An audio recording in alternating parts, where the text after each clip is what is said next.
AKTU first semester engineering mathematics first, जिसका examination 15 जनवरी को होने वाला है। अभी तक आपने कुछ भी नहीं पढ़ा है तो यह लेक्चर सिर्फ आपके लिए हमने बनाया हुआ है। इस लेक्चर में यूनिट फर्स्ट और यूनिट सेकेंड के सभी important topics with PYQ solution with उस कंसेप्ट से जितने भी क्वेश्चन आपके पास फ्रेम किए जा सकते हैं, यूनिट 1 और यूनिट 2। यूनिट 1 में मैट्रिसेस, यूनिट 2 में डिफरेंशियल कैलकुलस फर्स्ट, इन सभी के हर एक टॉपिक को हम लोग यहाँ पर कंप्लीटली डिस्कस करने वाले हैं और उसके एग्जामिनेशन में किस प्रकार से आपको लिखना है, उसके पीवाईक्यू को कैसे सॉल्व करना है। आप देख सकते हैं यहाँ पर हमने सारे हर साल के यहाँ पर पीवाईक्यू को उठाए हुए हैं और कई सारे क्वेश्चन को हम लोग यहाँ पर प्रैक्टिस करने वाले हैं। ये सारे क्वेश्चन आपके पास अब यहाँ से यूनिट 2 के क्वेश्चन शुरू हो जाते हैं, तो सारे क्वेश्चन को हम लोग यहाँ पर डन करने वाले हैं और इसके बाद हम लोग आपके यूनिट 1 और यूनिट 2 से 40 नंबर के क्वेश्चन को यहाँ पर डिस्कस करने वाले हैं। ठीक है, तो इस लेक्चर को, यह लेक्चर आपके पास 40 मार्क्स का होने वाला है और अगर आपने अभी तक कुछ पढ़ाई नहीं किया फिर भी आपके लिए ये लेक्चर काफी खास होगा, क्योंकि इस लेक्चर में हम लोग कंसेप्ट भी आपको देंगे, क्वेश्चन प्रैक्टिस भी आपसे कराएंगे और हर एक एविडेंस को देंगे कि देखो भैया हर साल आपके पास रिपीटेड तौर पर यहाँ से क्वेश्चन पूछ रहा है तो यह क्वेश्चन आपके लिए इंपॉर्टेंट होगा और एक्सपेक्टेड क्वेश्चन को भी हम लोग यहाँ पर बताने वाले हैं। तो बिना किसी देरी के हम लोग शुरू करते हैं। साथ में मैं आपसे गुजारिश करता हूं कि आप पेन और कॉपी को लेकर बैठना, सिर्फ लेक्चर को मूवी की तरह मत देखना, ध्यान से पढ़ना, क्योंकि 2 दिन ही आपको यहाँ पर मैथमेटिक्स की पढ़ाई करनी है और इन्हीं 2 दिन में आपको 8.8 सीजीपीए प्लस लाना होता है। तो मैथमेटिक्स काफी इजी है और हमारे साथ तो मैथमेटिक्स और भी आपके पास इजी हो जाने वाला है। तो इस लेक्चर को कंप्लीटली देखना। आओ डिस्कस करते हैं सबसे पहले यूनिट फर्स्ट को, यानी कि मैट्रिसेस से कितने सवाल आते हैं उसके टॉपिक को भी डिस्कस करते हैं। तो सबसे पहले हमारे पास यहाँ पर जो सवाल होगा वो होगा आइगन वैल्यू और आइगन वेक्टर से रिलेटेड। तो छोटा सा प्रश्न जो कि सेक्शन ए का प्रश्न है और आपके पास यहाँ पर पूछा गया है 2024 और 25 में, तो इसको हम लोग यहाँ पर डिस्कस करते हैं। ये देख सकते हैं आप 24 और 25 में पूछा गया है। आइगन वैल्यू जब भी आपसे पूछे तो काफी आसान होता है। सबसे पहले तो हमें इसे मैट्रिसेस ए मान लेना होगा और इसी कैरेक्टरिस्टिक इक्वेशन लिखना होगा। तो कैरेक्टरिस्टिक इक्वेशन भी लिखना नहीं आता सर, तो मैं यहाँ आपको बताने वाला हूं कि लिखेंगे इसका द कैरेक्टरिस्टिक इक्वेशन, यानी कि द कैरेक्टरिस्टिक इक्वेशन। तो कैरेक्टरिस्टिक इक्वेशन हमारे पास क्या होता है सर, डिटर्मिनेंट लेते हैं a माइनस लेब्डा आई और इसे इक्वेट कर देते हैं हम 0 के, क्योंकि इक्वेशन है तो इक्वेट करना होगा हमें इसको 0 के। आइए इसका यानी कि ये क्या लिखा हुआ है सर, तो ये लिखा हुआ है हमारे पास, यानी कि हमारे पास क्या लिखा है, तो ये डिटर्मिनेंट, यानी कि यहाँ पर हम लोग डिटर्मिनेंट बना लेते हैं और यहाँ पर हम लोग यहाँ पर इस डिटर्मिनेंट को बना लेते हैं। ये हमारे पास लिखा हुआ है मैट्रिसेस ए, यानी कि ए मैट्रिक्स को एज इट इज लिख देना। पहला क्वेश्चन है इसलिए मैं बारीकी से चीजों को समझाऊंगा। इसके बाद जब भी आइगन वैल्यू आइगन वेक्टर होगा तो डायरेक्ट कैरेक्टरिस्टिक हम लोग लिख रहे होंगे, यानी कि ये आगे वाली नौटंकी नहीं करेंगे, लेकिन आप एग्जामिनेशन में जरूर करके आना। ए मैट्रिक्स हमारे पास गिवन है सर, ये होता है हमारे पास कॉस थीटा, फिर यहाँ पर होता है हमारे पास माइनस साइन थीटा, यानी कि थोड़ी दूरी पर माइनस साइन थीटा, फिर यहाँ पर हमारे पास आता है माइनस साइन थीटा, फिर यहाँ पर हमारे पास आता है माइनस कॉस थीटा। ठीक है, और यहाँ पर हम लोग मैट्रिसेस को बंद कर लेते हैं। सर हमारे पास थोड़ी सी स्पेस की कमी आ रही है, इसलिए हम लोग इस टर्म को थोड़ा सा दूर बना लेंगे। आई माइनस का साइन लगाते हैं, लेफ्ट डीज लिखेंगे और यहाँ पर आइडेंटिटी मैट्रिक्स 2 क्रॉस 2 का बनाएंगे। 1 0 और 0 1 हमारे पास 2 क्रॉस 2 का आइडेंटिटी मैट्रिक्स बनकर चला आया है। अब इस टर्म को हम लोग यहाँ पर सॉल्व करने वाले हैं। आओ इसे सॉल्व करते हैं हम लोग, यानी कि हमें क्या लिखना होगा, तो सर ये टर्म हमारे पास बनेगा। लाइन क्यों भाई तिरछी जा रही है, लाइन क्यों तिरछी जा रही है, इसका कोई वजह नहीं सर, आप ही तिरछा लिख दे रहे हो। ठीक बना। अब यहाँ पर हमें क्या करना होगा, मैट्रिसेस ए बनाना होगा, यानी कि ए मैट्रिक्स हमारे पास क्या है, तो सर कॉस थीटा माइनस यहाँ पर आ गया हमारे पास साइन थीटा और यहाँ पर हमारे पास आ गया माइनस साइन थीटा और यहाँ पर हमारे पास आ गया cos theta minus cos theta और इसको माइनस लगाते हैं, लेब्डा को अंदर मल्टीप्लाई कर देते हैं, यानी कि यहाँ से तो डायगोनल, बाकी सब 0 है, डायगोनल में हमारे पास लेब्डा हो जाएगा, यानी कि ये टर्म हमारे पास बनेगा लेब्डा 0 और 0 लेब्डा, कुछ इस प्रकार से। अब इसका डिटर्मिनेंट हमें निकालना होगा, तो इस पूरे टर्म का डिटर्मिनेंट निकालना, या फिर आप इसी टर्म को कुछ इस प्रकार से कह सकते हैं कि भैया हमारे पास ये टर्म बनकर आएगा कुछ इस प्रकार से, ये डिटर्मिनेंट हो जाएगा। हमें सिर्फ क्या करना होगा, देख सकते हैं आप लोग, कॉस थीटा माइनस लेब्डा, यानी कि क्या आएगा, तो कॉस थीटा माइनस लेब्डा, यहां पर क्या होगा माइनस साइन थीटा माइनस 0, यानी कि सिंपली माइनस साइन थीटा, और यहां पर क्या होने वाला माइनस साइन थीटा माइनस 0, यानी कि हमारे पास क्या होगा माइनस साइन थीटा, यहाँ पर क्या होगा माइनस कॉस थीटा और यहाँ पर ये माइनस और लेब्डा, यानी कि यहाँ पर आएगा माइनस कॉस थीटा माइनस लेब्डा, ठीक है, इसे इक्वेट कर देना है 0 के। तो इतनी बातें आप लोग यहाँ पर कंप्लीटली समझ रहे होंगे। अब हमारी जो बातें होगी वो हो रही होगी कुछ इस प्रकार से कि सर इसका डिटर्मिनेंट निकालो। इसका डिटर्मिनेंट निकालोगे तो थोड़ा सा कंफ्यूजिंग हो सकता है, थोड़ा सा दिक्कत हो सकता है। इसका एक शॉर्टकट मेथड ये होता है कि हम लोग क्या करें, हम लोग एक काम करें कि हम लोग सर 2x2 मैट्रिक्स के लिए आइगन वैल्यू निकालने के लिए शॉर्टकट मेथड मैं आपसे यहाँ पर बता रहा हूं। ये होता है lambda square minus sum of diagonal of matrix A minus plus यहाँ पर करेंगे डिटर्मिनेंट ऑफ ए, इक्वेट कर देंगे हम 0 के। ये हमारे पास शॉर्टकट मेथड होता है, इसी को आप लोग को अप्लाई करना है। आप चाहे तो इसका डिटर्मिनेंट भी निकाल सकते हैं, अगर आप चाहें तो इसका डिटर्मिनेंट निकाल सकते हैं, लेकिन आपको मैं सुझाव ये नहीं देता हूं कि आप डिटर्मिनेंट निकालो इसका। मैं कहूंगा सर भैया डायगोनल ऑफ ए से जाना और सम ऑफ डायगोनल निकालो, क्योंकि ये शॉर्टकट मेथड होता है। सम ऑफ डायगोनल ऑफ ए हमारे पास क्या होगा, और दूसरी बात हमें क्या निकालना है, डिटर्मिनेंट ऑफ ए, या फिर इसे ही कहते हैं हम लोग डिटर्मिनेंट ऑफ ए, इस प्रकार से, ठीक है।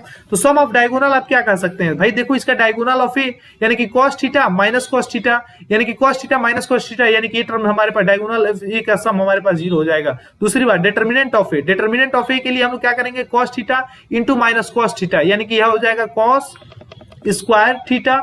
फिर आते हैं माइनस का साइन यहाँ पर लगा देते हैं, माइनस का साइन लगाएंगे और लिखेंगे क्या, माइनस साइन थीटा और माइनस साइन थीटा, यानी कि साइन स्क्वायर थीटा हो जाएगा। तो यहाँ पर हो जाएगा सर हमारे पास साइन स्क्वायर थीटा, ठीक है।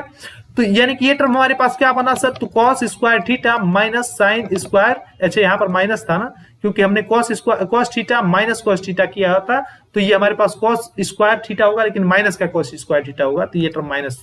यहां से अगर हम लोग माइनस को कॉमन ले लेते, ये हो जाएगा हमारे पास cos square theta plus sine square theta. अब cos square theta plus sine square theta हमारे पास क्या बन कराता है सर, ये 1 कराता है, यानी कि यहाँ पर -1 हो जाएगा, यानी कि डिटर्मिनेंट ऑफ ए हमारे पास क्या निकल कर आ जाएगा सर, -1 निकल कर आ जाएगा। अब हम इसका कैरेक्टरिस्टिक इक्वेशन कुछ इस प्रकार से निकाल सकते हैं कि सर लेब्डा स्क्वायर हो गया माइनस सम ऑफ डायगोनल, हमारे पास यहाँ पर 0 आया हुआ है, लेब्डा यहाँ पर लेब्डा का मल्टीप्लीकेशन होता है, लेब्डा प्लस डिटर्मिनेंट ऑफ ए हमारे पास क्या निकल कर आया है, -1 इक्वल टू 0।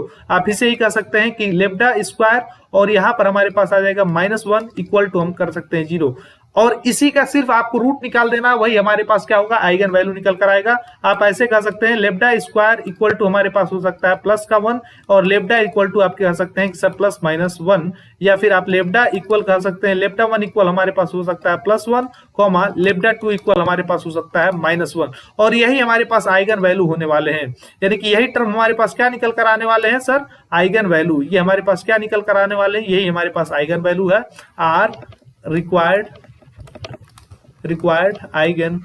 Eigen value. यानी कि पहला क्वेश्चन कितना आसान था, सबसे पहले हमें क्या लिखना होगा, कैरेक्टरिस्टिक इक्वेशन लिखना होगा। कैरेक्टरिस्टिक इक्वेशन लिखकर हम डायरेक्ट फार्मूला लगाकर आप कर सकते हैं, फार्मूला ही काफी आसान होता है, इसी को आप लोग लगाइएगा। तो पहला यानी कि शॉर्ट आंसर टाइप क्वेश्चन में एक क्वेश्चन आपके पास पक्का यहां से आएगा, आइगन वैल्यू और आइगन वेक्टर को, जिसको आपने यहाँ पर कंप्लीटली देख लिया है। आइए मूव करते हैं हम लोग नेक्स्ट क्वेश्चन के ऊपर। नेक्स्ट क्वेश्चन आपके पास होता है नॉर्मल फॉर्म से, तो इसकी सबसे पहले हम लोग कॉन्सेप्ट जानेंगे, फिर इस क्वेश्चन को हम लोग यहाँ पर डील कर रहे होंगे। तो इस क्वेश्चन को डील करने में हमें सबसे नॉर्मल फॉर्म को समझना होगा। तो नॉर्मल फॉर्म हमारे पास क्या होता है, इसको एक बार देख लेते हैं। जहां भी हमारे पास कहता है नॉर्मल फॉर्म का मतलब होता है कोई एक ऐसा मैट्रिक्स हो जिसमें एक साइड में हमारे पास किसी एक कोने में आइडेंटिटी मैट्रिक्स बन रहा हो। मान लेते हैं हमारे पास यह होता है 4x4 का मैट्रिक्स, तो वहां पर कुछ इस प्रकार से अगर देखने को मिले 1 0 0 1 और 0 0 0 0 0 0 0 0, या फिर इसको थोड़ा और छोटा कर लो भाई, इसी में एडजस्ट करने का प्रयास कर लो, कोई दिक्कत नहीं होता है। 0 0 0, ये क्या हो रहा है,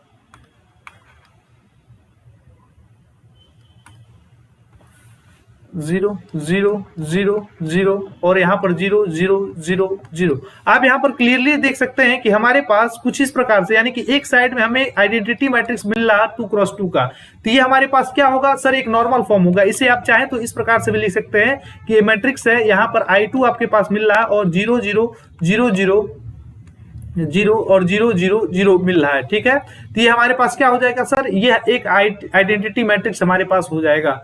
ये हमारे पास एक नॉर्मल फॉर्म होगा, नॉर्मल फॉर्म का मैट्रिक्स हो जाएगा, ठीक है। और एक और बात आपको खास ध्यान देना होगा कि नॉर्मल फॉर्म को रिड्यूस करने के लिए, यानी किसी मैट्रिक्स को अगर आप रिड्यूस कर रहे होते हैं नॉर्मल फॉर्म में, तो नॉर्मल फॉर्म में तो बेसिकली आपको आइडेंटिटी मैट्रिक्स ही बनाना पड़ता है, लेकिन जैसे इक्लोन फॉर्म में केवल आप रो ऑपरेशन यूज कर सकते हैं, वैसे नॉर्मल फॉर्म में आप लोग रो ऑपरेशन और साथ ही साथ कॉलम ऑपरेशन को भी आप लोग यहाँ पर क्लियरली यूज कर सकते हैं। तो 2 पॉइंट हो गया, नॉर्मल फॉर्म को समझा और इसमें दोनों ऑपरेशन आप यूज कर सकते हैं, यानी कि इसमें row operation plus column operation दोनों यूज कर सकते हैं, दोनों यूज कर सकते हैं। और साथ ही एक और बात हम यहाँ पर बता देना चाहते हैं, जो कि आपका कंसेप्ट होने वाला है कि भाई किसी भी एक मैट्रिक्स को हम लोग नॉर्मल फॉर्म में रिड्यूस करने के लिए क्या करते हैं। अगर मान लेते हैं हमारे पास ये 4x4 का मैट्रिक्स था, तो हमें इसे कर लीजिए, मान लीजिए कोई एक कॉलम मैट्रिक्स है, इसे आप 4x3 का मैट्रिक्स बना लो, मान लेते हैं क्योंकि यह इसी प्रकार से आपको देखने को मिलेगा। इसे कर लो 3x4 का मैट्रिक्स। मान लेते हैं कि हमारे पास 3x4 का मैट्रिक्स है, तो इसे नॉर्मल फॉर्म में रिड्यूस करना है और P और Q के साथ लिखना है। तो देखो इस A मैट्रिक्स को हम लोग क्या लिख सकते हैं, ए मैट्रिक्स विथ आइडेंटिटी। आइडेंटिटी में हमारे पास 3 क्या है, तो 3 रो है और 4 हमारे पास क्या है, 4 कॉलम है। तो यहां पर हम लोग 3 और यहां पर 4 लिख सकते हैं, यानी कि हमारे पास तीसरा कंसेप्ट होता है। नॉर्मल फॉर्म से जब भी सवाल पूछेगा तो इन तीनों कंसेप्ट के ऊपर ही सवाल पूछेगा। सबसे पहले कि नॉर्मल फॉर्म होता क्या है, तो नॉर्मल फॉर्म भाई आइडेंटिटी फॉर्म ही होता है एक प्रकार का, जो कि किसी मैट्रिक्स में कॉर्नर में बन सकता है, बीच में बन सकता है, कहीं भी बनेगा, लेकिन मैट्रिक्स के अंदर आइडेंटिटी बनेगा ही बनेगा। दूसरी बात सर, इसमें हम लोग रो ऑपरेशन और कॉलम ऑपरेशन दोनों को यूज कर सकते हैं। तीसरी बात हमारे पास ये है कि किसी भी मैट्रिक्स को हम लोग आइडेंटिटी मैट्रिक्स के प्रोडक्ट में लिख सकते हैं, ठीक है। लेकिन हमें क्या देखना होगा कि अगर 3x4 का मैट्रिक्स ए है तो हमें I3 पहले मल्टीप्लाई करना होगा और 4 ऑर्डर का आइडेंटिटी मैट्रिक्स बाद में मल्टीप्लाई करना होगा। एक छोटी सी कंसेप्ट ये भी होती है कि अगर मैट्रिक्स ए को, यानी कि इस ए को हमें क्या करना होगा, रिड्यूस करना होगा नॉर्मल फॉर्म में, आइडेंटिटी फॉर्म में, आइडेंटिटी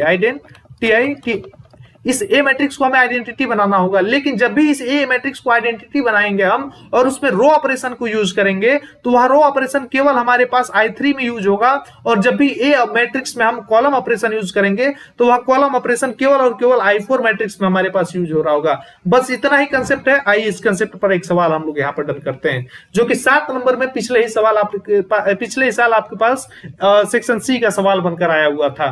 तो इस मैट्रिक्स में कह रहा find any 2 singular matrix P and Q such that PAQ is normal form where A हमारे पास इस प्रकार का मैट्रिक्स गिवन है। तो इसको डन करने के लिए हम सबसे पहले कंडीशन आपसे बताए थे, कुछ नहीं करना है भाई। जब भी नॉर्मल फॉर्म कहे तो हमें यह जानना है कि A मैट्रिक्स एक ऐसा होगा जिसे हम लोग ए और आई के रूप में लिख पा रहे होंगे, और यह मैट्रिक्स अगर हमारे पास 3x4 का है तो यहां से हमें पता चल जाता है यह 3 मैट्रिक्स होगा, और यह हमारे पास आइडेंटिटी मैट्रिक्स 4 ऑर्डर का हो रहा होगा।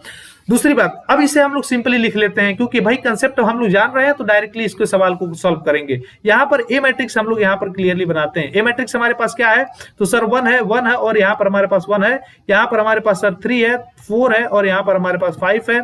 ये हो जाएगा 6, ये हो जाएगा 5, और यहाँ पर हो जाएगा हमारे पास कहीं 4, ये हो जाएगा हमारे पास -1, ये हो जाएगा हमारे पास +1, यहाँ पर हो जाएगा हमारे पास +3, ठीक है। तो इस कंसेप्ट को हमने यहाँ पर देखा। इक्वल हमने किया I3 मैट्रिक्स आप लोग यहाँ पर बना लो भाई, 1 0 और 0 0 1 और 0 0 0, और यहाँ पर हमारे पास 1 बनकर चलाएगा। और यहाँ पर हम लोग ए को कोई भी छेड़खानी नहीं करना, ए एज इट इज हमारे पास ए रहेगा। अब यहां पर हम लोग बात करते हैं I4 मैट्रिक्स, यानी कि यह थोड़ा सा हम लोग बड़ा कर लें। I4 मैट्रिक्स थोड़ा सा बड़ा होने वाला है, 1 0 0 और 0 0 1 0 0, और यहां पर आ जाएगा सर 0 0 1 0, और यहां पर आएगा 0 0 0, और यहां पर आ जाएगा सर 1, ठीक है। अब यहां पर हमें ऑपरेशन यूज करना होगा। सबसे पहले हमें इस ए मैट्रिक्स को केवल रिड्यूस करना ए मैट्रिक्स में, इस ए मैट्रिक्स को हमें रिड्यूस करना ए मैट्रिक्स में, ठीक है।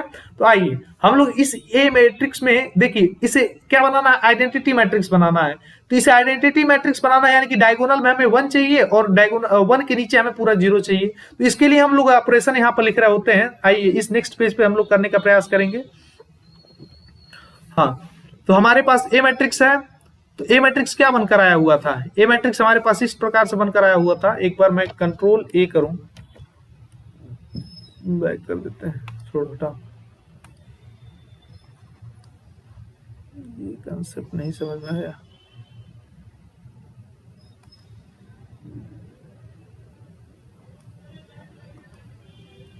यहाँ पर देखते हैं ए मैट्रिक्स है, यहाँ पर हमें जीरो लिखना है, जीरो बनाना है, इसलिए हम लोग कौन सा ऑपरेशन यूज करेंगे यहाँ पर, तो सबसे पहले रो ऑपरेशन यूज करते हैं। तो यहाँ पर लगाएंगे हम लोग R2 को ट्रांसफर करेंगे R2 माइनस R1, ठीक है, R2 माइनस R1।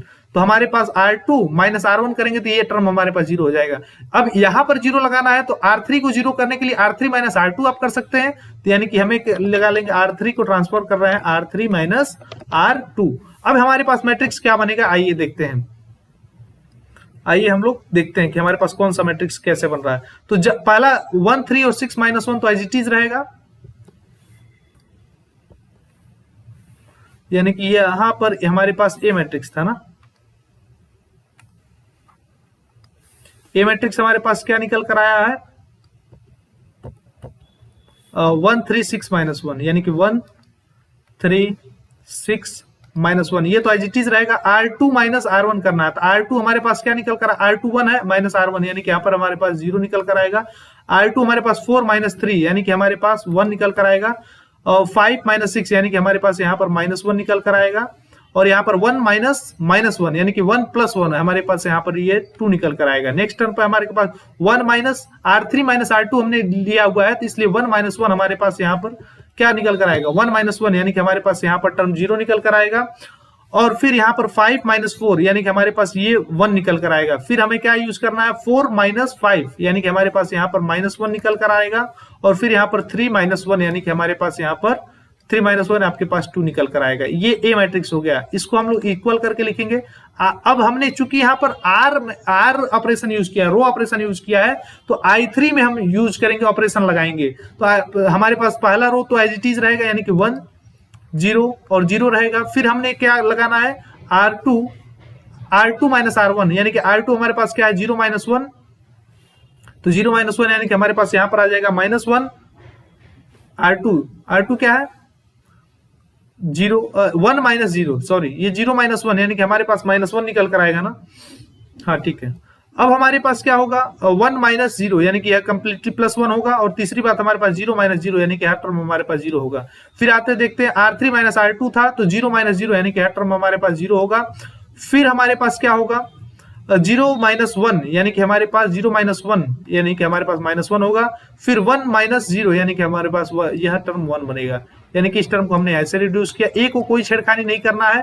बाकी आते हैं R4 में हम I4, यानी कि कॉलम मैट्रिक्स में हमने कॉलम ऑपरेशन का यूज नहीं किया, इसलिए कॉलम वाले आइडेंटिटी मैट्रिक्स को हम लोग एज इट इज लिखेंगे, यानी कि 1 0 0 0 0 1 0 0 0 0 1 0 और 0 0 0 1, यानी कि ये मैट्रिक्स एज इट इज रहेगा। अब आप देख सकते हैं ये इधर 0 हो गया। अब हमें चूंकि इस टर्म को आइडेंटिटी बनाना है, तो ये तीनों टर्म हमें 0 करना होगा। तो इसके लिए हमें कौन सा ऑपरेशन लिखना है, तो इसके लिए हमें ऑपरेशन लगाना है कॉलम ऑपरेशन। तो आइए हम लोग कॉलम ऑपरेशन को यहाँ पर लिखते हैं। कॉलम ऑपरेशन आप लोग कौन सा यूज करेंगे, तो कॉलम ऑपरेशन आप लोग सबसे पहले यहाँ पर 0 करना है, तो कॉलम ऑपरेशन लगाएंगे ना। इसको कैसे लिखेंगे, तो इसको लिखेंगे आप लोग C2 माइनस C1, यानी कि हमारे पास क्या होगा, तो ये कॉलम टर्म हमारे पास C2 को ट्रांसफर आप लोग कर रहे हैं C2 माइनस C1, तब यहां पर हमारे पास 0 निकल कर आ जाएगा।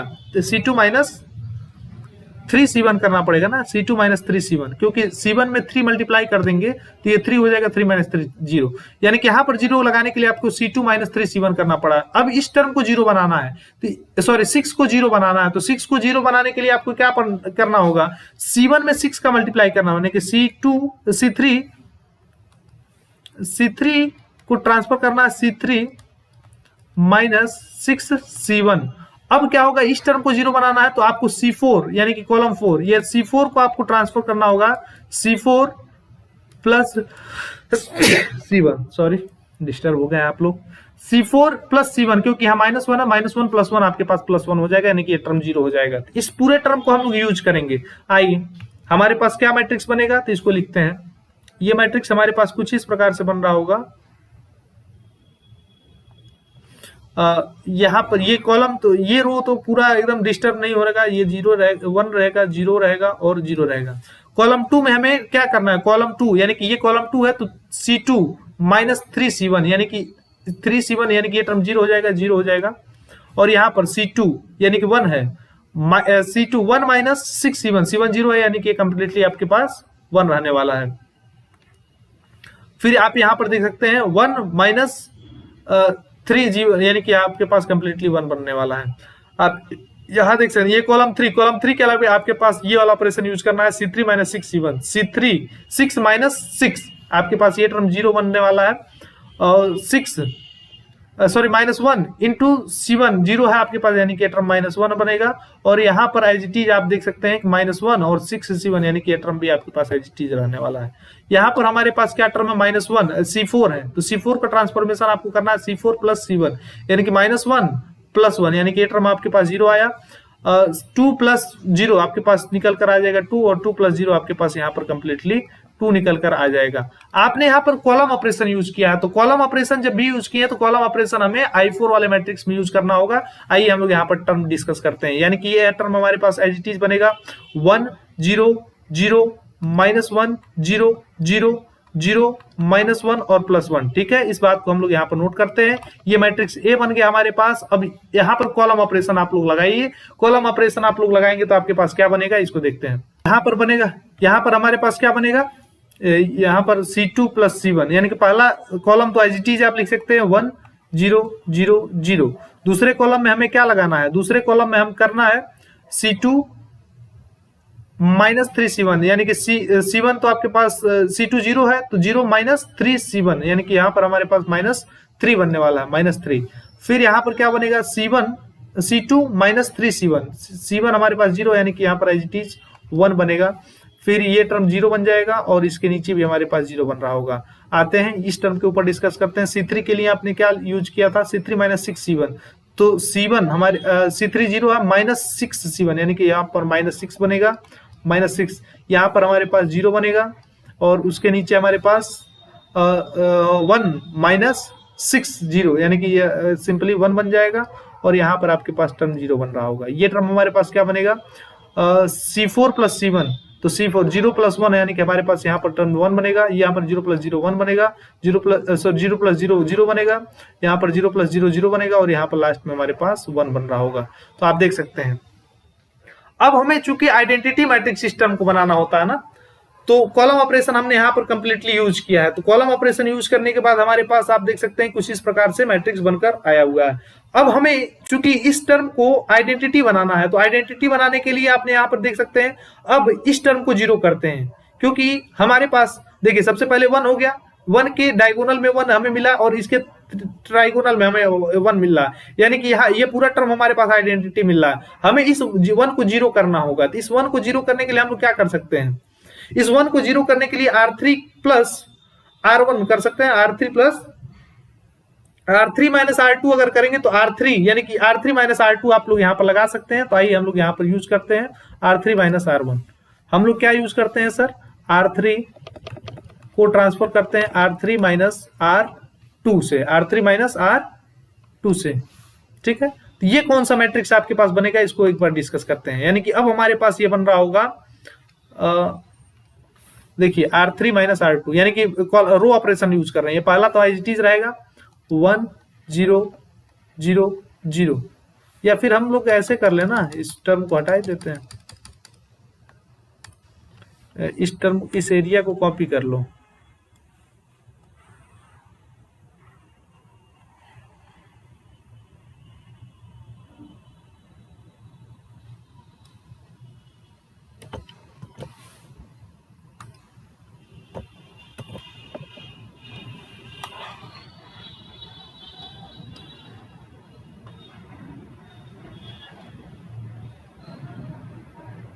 ठीक है, अब आइए देखते हैं यहाँ पर हम लोग कौन सा ऑपरेशन यूज कर सकते हैं। भाई इस 1 को 0 बनाना, तो यहाँ पर हम लोग लिखते हैं R3 को ट्रांसफर करते हैं, यानी कि R3 माइनस R1 R2 कर लें ना, R3 1 है और फिर -1, यानी कि टर्म 0 हो जाएगा। आइए लिखते हैं इस पूरे इसका मैट्रिक्स बनाते हैं हम लोग, यानी कि हमारे पास टर्म क्या बनेगा, पहला रो तो एज इट इज, यानी कि 1 0 0 0 कर सकते हैं, 0 1 -1 और यहाँ पर 2 कर सकते हैं, और फिर R3 को चेंज करना है, यानी कि R3 माइनस R2, यानी कि 0 - 0, ये टर्म हमारे पास 0 हो जाएगा। 1 - 1, यानी कि ये टर्म हमारे पास 0 हो जाएगा, और फिर 1 -1, यानी कि ये टर्म हमारे पास +2 बन जाएगा, यानी कि हमारे पास ये क्या निकल कर आएगा सर, ये हमारे पास 2 निकल कर आएगा ना। R3 आपके पास क्या है 1 और -1, ये हमारे पास प्लस बन जा रहा है। या फिर इसमें हम लोग थोड़ी सी चेक कर लेते हैं कहीं हमने कुछ मिस्टेक तो नहीं लिखा है, तो एक बार हम कुछ मिलाएंगे, यहाँ पर माइनस आएगा।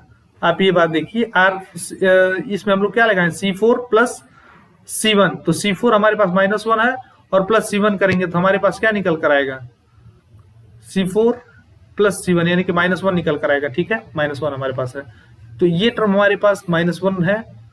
और अब जब करेंगे तो यहाँ पर 0 निकल कर आ जाएगा। ठीक है, रो ऑपरेशन 3 यूज करिए आप।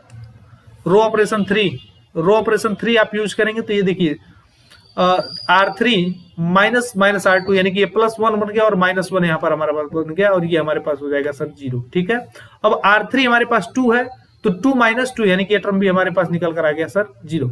अब हमारे पास क्या निकल कर आया, अब देखिए रो ऑपरेशन यूज किए इसलिए इस वाले मैट्रिक्स में हमारे पास केवल ऑपरेशन यूज होगा। आइए इस ऑपरेशन को हम लोग यहाँ पर लगाते हैं, तो यह पहला रो एज इट इज रहेगा 1 0 और 0, दूसरा रो हमारे पास एज इट इज -0 और 0, तीसरे रो में हमें लगाना R3 R2, तो R3 हमारे पास 0 है, 0 -1 यानी कि हमारे पास +1 हो जाएगा, -1 R2 यानी कि यहाँ पर हमारे पास -1 ही रहेगा, और R3 -0 यानी कि हमारे पास यहाँ पर 1 निकल कर आएगा। ठीक है, ये एज इट इज हो गया। ए हमारे पास चूंकि कॉलम ऑपरेशन को हमने यहाँ पर लिखा नहीं है तो कॉलम ऑपरेशन तो हमारे पास नहीं लगेगा, यानी कि I4 वाला हमारे पास एज इट इज रहेगा 1 -3 -6 और 1। ठीक है, यानी कि 0 1 0 0 यहाँ पर आएगा 0 0 1 0, यहाँ पर आएगा 0 0 0 1। ठीक है, यहाँ पर हमारे पास इस प्रकार से टर्म बनकर आ गया। अब आप देख सकते हैं कि हमें कहां पर 0 बनाना होगा, हमें इसे आइडेंटिटी बनाना होता है, तो आइडेंटिटी आप देख सकते हैं। अब यहाँ पर चूंकि डायगोनल में 1 रहे तो ठीक है, डायगोनल के अतिरिक्त हमें कहीं भी 1 नहीं चाहिए, यानी कि इस -1 को हमें 0 बनाना है और यहाँ पर हमें 2 को 0 बनाना है। तो इसके लिए हमें कौन सा ऑपरेशन लिखना होगा, तो इसके लिए कॉलम ऑपरेशन आप यूज कर सकते हैं, यानी कि C3 + C2। अगर C3 + C2 करेंगे तो -1 0 हो जाएगा। इसको हम लोग लिखते हैं क्या, C3 को हमें चेंज करेंगे C3 + C2, यानी कि इन दोनों को ऐड करेंगे तो हमारे पास ये टर्म 0 हो जाएगा। बाकी इस टर्म यानी कि 2 को 0 करने के लिए हम लोग क्या लिखेंगे C4 - 2C2, यानी कि इसके लिए हम लोग लिखेंगे C4 को चेंज करेंगे C4 - 2C2, यानी कि कुछ इस प्रकार से हम बनाएंगे। आइए ये मैट्रिक्स हम लोग लिखते हैं, तो ये मैट्रिक्स हमारे पास क्या निकल कर आएगा देखते हैं।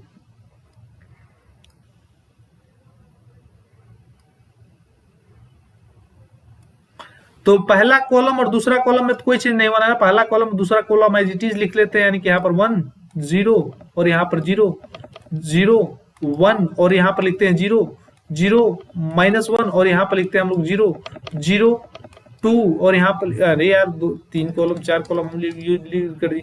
C3 में तो हमें लगाना था, तो C3 ये वाला है, तो इसमें C3 + C2, तो यहाँ पर एज इट इज हमारे पास 0 हो जाएगा।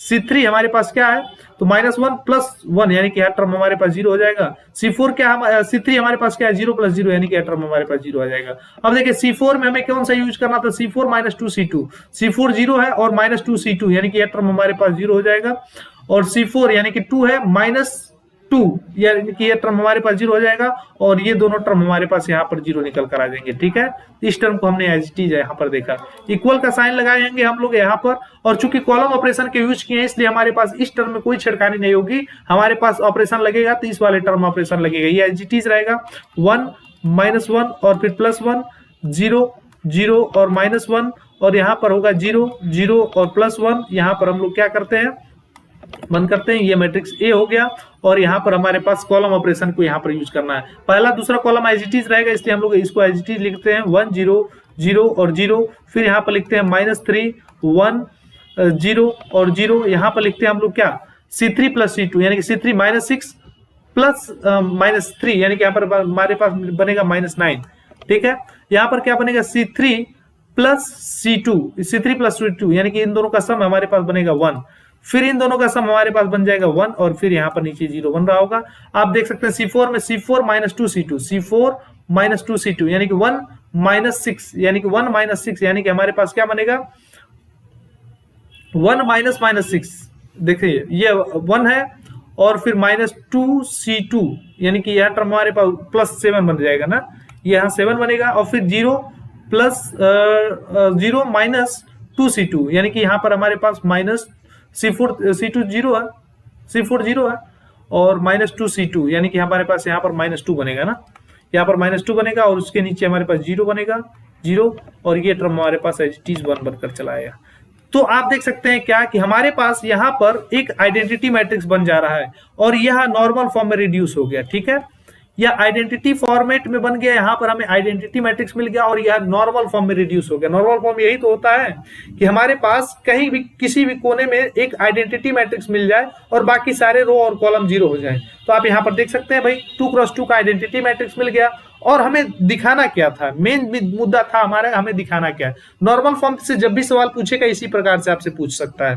तो आप देख सकते हैं हमें दिखाना था इस मैट्रिक्स ए को PAQ के फॉर्म में लिखना था। तो आप देख सकते हैं कि हमारे पास मैट्रिक्स ये ए था, इसको हमने PAQ के फॉर्म में लिख दिया। यही हमारे पास हो जाएगा क्या सर P और यही हमारे पास हो जाएगा सर Q और यहाँ पर ए हमारे पास था और ये इक्वल हो गया ए मैट्रिक्स को, यानी कि ए मैट्रिक्स को रिड्यूस करके हमने PAQ के फॉर्म में लिख दिया और यही हमारे पास एग्जैक्टली सोल्यूशन था जिसे हमने यहाँ पर 7 मार्क्स को गेन कर लिया। ठीक है, आइए इस क्वेश्चन को भी हमने यहाँ पर क्लियरली डन कर दिया। तो यानी कि यूनिट फर्स्ट के 2 क्वेश्चन यानी कि आइगन वैल्यू और आइगन वैल्यू को देखा और नॉर्मल फॉर्म से जो सवाल पूछ सकते थे उसको देखा। बिल्कुल आपके सवाल इसी प्रकार से एग्जामिनेशन में आएंगे और इस बार भी आने का इसी प्रकार के एग्जाम में आने का चांस है। नेक्स्ट क्वेश्चन के ऊपर बढ़ते हैं। आइगन वैल्यू आप निकालना सीख गए, अब आइगन वेक्टर। जब भी आइगन वैल्यू के साथ आइगन वेक्टर आपसे कहेगा निकालने के लिए, उस समय वो क्वेश्चन आपके पास सेक्शन बी या सी का होगा।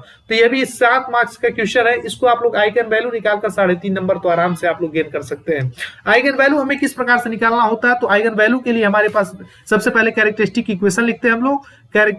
कैरेक्टरिस्टिक इक्वेशन हमारे पास क्या होता है, डिटरमिनेंट ऑफ ए माइनस लेब्डा आई, ये होता है इक्वेट कर देते हैं 0 के। और हमने आपसे कहा था इसको डायरेक्टली आप लिखना, क्या डिटरमिनेंट बना लेना और जो मैट्रिक्स गिवन होगा उसमें डायगोनल में माइनस लेब्डा कर देना। तो मैट्रिक्स हमारे पास यहाँ पर है, ये डायगोनल माइनस लेब्डा, बाकी यहाँ पर -1 +1, यहाँ पर हमारे पास हो जाएगा -1 2 माइनस लेब्डा और यहाँ पर हमारे पास हो जाएगा सिंपली -1, यहाँ पर हो जाएगा 1 और यहाँ पर हो जाएगा -1 और यहाँ पर डायगोनल में 2 माइनस लेब्डा। अब इसका डिटरमिनेंट आपको निकालना होगा। इसके डिटरमिनेंट के लिए यानी कि 3x3 का मैट्रिक्स है, तो 3x3 का मैट्रिक्स का कैरेक्टरिस्टिक इक्वेशन लिखने के लिए हमारे पास एक फार्मूला होता है। क्या होता है वो, तो lambda cube minus sum of diagonal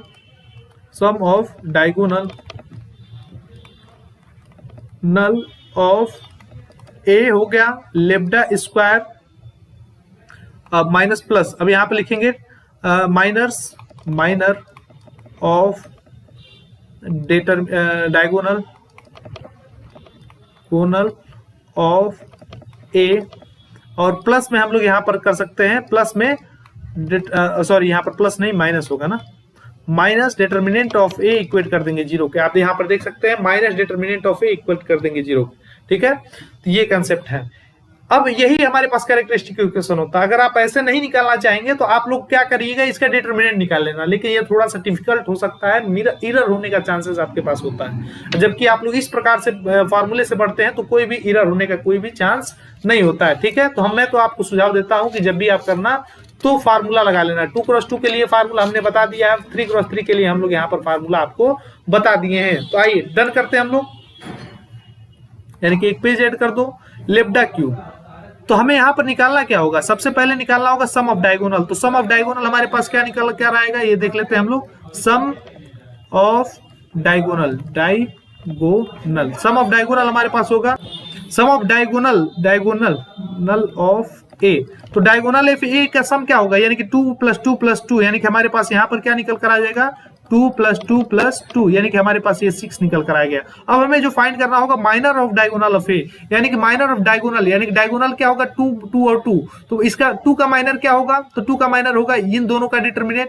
इस 2 का माइनर क्या होगा, तो सर 2 और -1 और फिर 1 और 2 इसका डिटरमिनेंट। आइए हम लोग इसे लिख कर प्राप्त करते हैं। तो sum of minor of diagonal of A, यानी कि ये टर्म हमारे पास क्या होगा, तो सर लिखेंगे इस 2 के लिए माइनर क्या होगा, तो इन दोनों का डिटरमिनेंट, यानी 2 - 1 और -1 2, यानी कि ये हो जाएगा 2 - 1 और -1 और ये 2। प्लस में हम लिखेंगे इस 2 के लिए डिटरमिनेंट क्या बनेगा 2 1 और 1 2, यानी कि यह टर्म हमारे पास बनेगा 2 1 और 1 2। ठीक है, प्लस का साइन लगाएंगे, डिटर्मिनेंट लिखेंगे। इस 2 के लिए डिटर्मिनेंट क्या बनेगा, 2 2 -1 यानी कि 2 2 -1 और -1। ठीक है, अब इन तीनों का आप लोग डिटर्मिनेंट निकाल लीजिए, इसको सॉल्व कर लीजिए। हो जाएगा 4, इन दोनों का +1 हो जाएगा, 4 -1 यानी कि 3 बनेगा, प्लस 4 -1 यानी कि 3 बनेगा, प्लस 4 -1 ये -4, देखिए 4 माइनस लगाएंगे और इन दोनों का सम +1 हो जाएगा ना, तो 4 -1 3, यानी कि यहां से आपके पास मिल जाएगा, ये टर्म आपके पास मिलेगा 9। ठीक है, अब हमें क्या फाइंड करना होता है, तो अब हमें फाइंड करना होगा यहाँ पर डायगोनल ऑफ ए। आप देख सकते हैं यहाँ पर डायगोनल ऑफ ए, तो डायगोनल ऑफ ए हमारे पास, सॉरी डायगोनल ऑफ ए नहीं, matrices of A, determinant of A. अब डिटर्मिनेंट ऑफ ए आप लोग यहाँ पर कैसे निकालेंगे, डिटर्मिनेंट ऑफ ए निकालने का तरीका क्या होगा भाई, देखो इसके लिए डिटर्मिनेंट हम लोग यहाँ पर सॉल्व कर रहे हैं, तो इसका डिटर्मिनेंट क्या होगा, इसको हम लोग पूरा लिख ही लें क्या, 2 2 2 2 2 और यहाँ पर 2 है, -1 -1 यहाँ पर क्या है, -1 -1 और यहाँ पर -1, यहाँ पर +1 है और यहाँ पर आपके पास +1 है। ठीक है, ये टर्म है -1 +1 -1। अब इसका डिटर्मिनेंट आपको यहाँ पर लिखना है ना, तो इसका डिटर्मिनेंट निकाल लो भाई, यहाँ पर हमारे पास +1 है, +1, तो इसका डिटर्मिनेंट आपके पास क्या निकल कर आएगा, 2 इंटू ये हो जाएगा 2 और ये -1 यानी कि 2 -1 हमारे पास क्या, अरे ये इन दोनों का सम +1 होगा और 2 -1, तो हमारे पास 2 -1 यानी कि टर्म हमारे पास 1 हो जाएगा, -1 लिखेंगे और फिर -1 यानी कि -1 लगाएं, इसके सपेस कर रहे हैं, -1 यानी कि +1 हो जाएगा ना। अब देखिए इसका डिटरमिनेंट -1 और ये हो जाएगा +1 यानी कि टर्म हमारे पास 0 बन कर आ रहा है, फिर +1 लगा लेते हैं, यानी कि अब देखते हैं इसके लिए, सॉरी इसके लिए, तो ये क्या बनेगा, +1 -2 यानी कि हमारे पास -1 बन रहा है। एक सेकेंड देखते हैं कहीं कोई मिस्टेक, 2 -1 थोड़ा सा मिस्टेक तो लग रहा है, इसको इरर को सही करते हैं, तो इरर हम लोग लिखने में ही कर दिए होंगे, 2 2 2 था ना, तो यहाँ पर देखिए यहाँ भी 2 होना चाहिए ना, 2 2 अब सही होना चाहिए। अब निकालिए भाई, अब निकालिए इसको, ठीक है, चलिए आई, डिटर्मिनेंट ऑफ ए इक्वल हमारे पास क्या निकल कर आएगा, तो इस 2 के लिए हमारे पास 4 -1 हो जाएगा, यानी कि यहाँ पर हमारे पास 3 निकल कर आएगा। ऐसे नहीं करते ना सर डिटर्मिनेंट, देखिए इस 2 यहाँ लिखते हैं। अब देखिए 2 2 4 -1, क्योंकि इन दोनों का मल्टीप्लिकेशन हमारे पास +1 हो जाता है, तो 4 -1 यानी कि हमारे पास यहाँ पर निकल जाएगा 3, -1 को -1 यानी कि +1 हो जाएगा अपॉन, यानी कि इन दोनों का मल्टीप्लिकेशन क्या होगा, -2 माइनस का साइन लगाएंगे और ये -1 यानी कि -2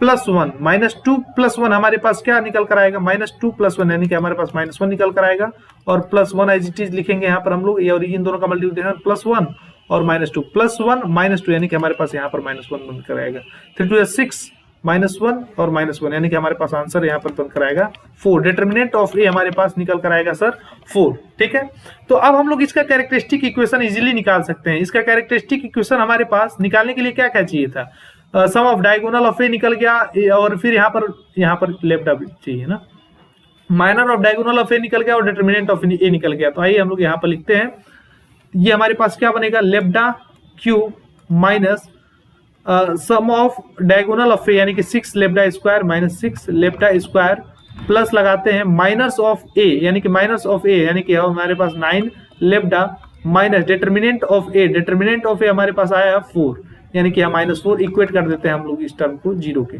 ठीक है, इस इक्वेट कर देते हैं 0 के।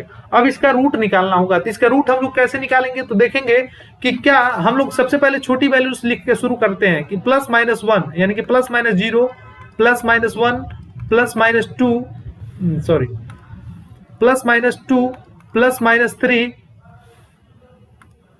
+-3 क्या इन सबको सेटिस्फाई कर रहा है कि नहीं, क्या इस इक्वेशन को सेटिस्फाई कर रहा है कि नहीं। सबसे पहले 0 को चेक करते हैं, तो 0 रखते हैं तो ये पूरा टर्म 0 हो जाएगा, लेब्डा की जगह 0 -4 डज नॉट इक्वल टू 0 होता है, यानी कि 0 तो सेटिस्फाई नहीं करेगा। अब 1 रखते हैं तो 1 क्यूब -6 यानी कि 1 -6 +9 -4 क्या सेटिस्फाई करेगा, तो बिल्कुल नहीं, यहाँ पर चीजें सेटिस्फाई हो सकती हैं क्या, 1 माइनस 6, यानी कि यहाँ पर -5 होगा और ये टर्म +5 हो जाएगा। हाँ 1 सेटिस्फाई कर रहा है, यानी कि +1 सेटिस्फाई कर रहा है, तो +1 यहाँ पर हमारे पास एक रूट होगा। तो चूंकि 1 सेटिस्फाई कर रहा है, सिंस 1 सेटिस्फाई, सिंस 1 सेटिस्फाइड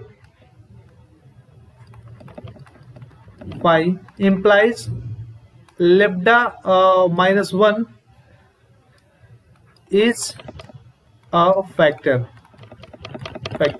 यानी कि इसका एक फैक्टर होगा हमारे पास लेब्डा -1, या फिर आप कह सकते हैं कि इसका रूट +1 तो जरूर होगा, एक रूट हमारे पास +1 जरूर होगा। तो इसको हम लोग कैसे लिख सकते हैं, इसको हम लोग इस प्रकार से लिख सकते हैं कि देखिए भाई लेब्डा -1 तो एक रूट जरूर होगा, इसको एक बार 3 बार लिख लीजिए, लेब्डा -1, ठीक है, और यहाँ पर लिख लीजिए आप लोग लेब्डा -1। अब यहाँ पर क्या मल्टीप्लाई करेंगे कि यहाँ पर लेब्डा क्यूब आएगा, तो भाई यहाँ पर हम लोग लेब्डा स्क्वायर मल्टीप्लाई करेंगे तो यहाँ पर लेब्डा क्यूब हो जाएगा। फिर आपके पास साथ में क्या जा रहा है, लेब्डा स्क्वायर, वो भी माइनस लेब्डा स्क्वायर, लेकिन हमें यहाँ पर 6 माइनस लेब्डा स्क्वायर चाहिए, -6 लेब्डा स्क्वायर चाहिए, -1 लेब्डा स्क्वायर मिल रहा है, यानी कि आपको यहाँ पर -5 लेब्डा यहाँ पर मल्टीप्लाई करना है, 5 लेब्डा यहाँ पर मल्टीप्लाई करना। अब देख सकते हैं -1 लेब्डा स्क्वायर मिला है और माइनस इन दोनों का मल्टीप्लाई करेंगे तो -5 लेब्डा स्क्वायर हो जाएगा, -1 लेब्डा स्क्वायर इधर है और ये हो जाएगा -6 लेब्डा स्क्वायर, ठीक है। अब देखते हैं अतिरिक्त क्या मिला, माइनस लेब्डा और प्लस लेब्डा, यानी कि +5 लेब्डा आपको पास मिल रहा है, लेकिन आपको यहाँ पर 9 लेब्डा चाहिए, तो यहाँ पर आप लोग मल्टीप्लाई करते हैं 4 का, तो ये हमारे पास बनता है +5 लेब्डा +4 लेब्डा, यानी कि 9 लेब्डा आपको पास मिलेगा और चौथा ऑटोमेटिक यहाँ पर सेटिस्फाई होना चाहिए, जो कि सेटिस्फाइड, यानी कि 4 × -1 आपके पास मिल रहा है, और यानी कि इक्वेशन सही है, इसको इक्वेट कर सकते हैं हम लोग टर्म 0 के, ठीक है। अब इन सभी को एक पास लिख लो भाई, हमने थोड़ा दूरी बना के लिखा था, हाँ, क्योंकि हमारे पास सिस्टम में अभी थोड़ा सा डर था ना कि क्या क्या होगा क्या क्या नहीं होगा, तो इस प्रकार से हम लोग इसका फैक्टर निकालते हैं। अब इसको हम लोग कैसे लिख सकते हैं, देखिए इस टर्म को हम लोग, यानी कि एक फैक्टर तो लेब्डा -1 हो गया, और फिर दूसरा हमारे पास हो जाएगा लेब्डा स्क्वायर -5 लेब्डा और +4 हमारे पास हो जाएगा, इक्वेट कर देंगे 0 के। अब इसका फैक्टर आप लोग निकाल सकते हैं, हो जाएगा लेब्डा -1, और इसका फैक्टर हमारे पास क्या आ सकता है, तो देखो इसको लिखोगे लेब्डा स्क्वायर माइनस लेब्डा 4 लाना है ना, तो माइनस लेब्डा -4 लेब्डा, इन दोनों का सम आपके पास -5 लेब्डा हो जाएगा, मल्टीप्लीकेशन हमारे पास +4 लेब्डा स्क्वायर हो जाएगा, ठीक है।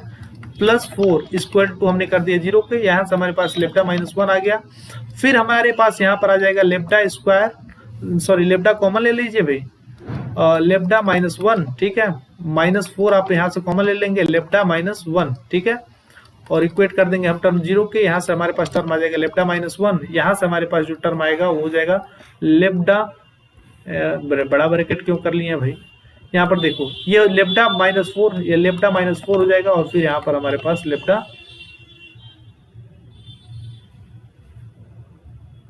-1, ठीक है, इक्वेट कर दिए 0 के, यानी कि हमारे पास यहाँ से क्या प्राप्त हुआ, हमें प्राप्त हुआ लेब्डा इक्वल टू +1, लेब्डा इक्वल टू +4 और लेब्डा इक्वल टू हमारे पास +1, ठीक है, यानी कि लेब्डा 1 हम कह सकते हैं कि 1 होगा, दूसरी हमारे पास लेब्डा 2 इक्वल टू हमारे पास 4 होगा, तीसरी लेब्डा 3 इक्वल टू हम लोग यहाँ पर +1 लिख रहे होंगे। तो are eigen value, are eigen values, तो ये 3 हमारे पास आइगन वैल्यू होगा। अब इसके कॉरस्पॉन्डिंग हमें आइगन वेक्टर भी प्राप्त करना होगा, ठीक है।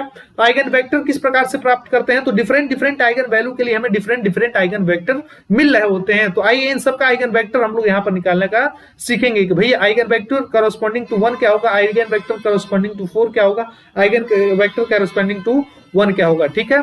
तो आइए सबसे पहले हमारे पास कैरेक्टरिस्टिक इक्वेशन को कॉपी करते हैं हम लोग। देखिए ये हमारे पास कैरेक्टरिस्टिक इक्वेशन था, इस कैरेक्टरिस्टिक इक्वेशन को हम लोग कॉपी करते हैं। तो कॉपी करने के लिए हमारे पास क्या होगा,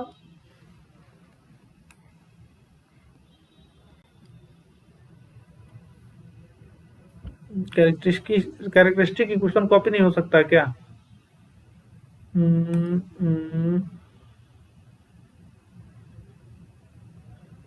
कैरेक्टरिस्टिक इक्वेशन कॉपी नहीं हो सकता, चलो भाई एक बार लिख ही लेते हैं। डायगोनल में 2 2 2 है,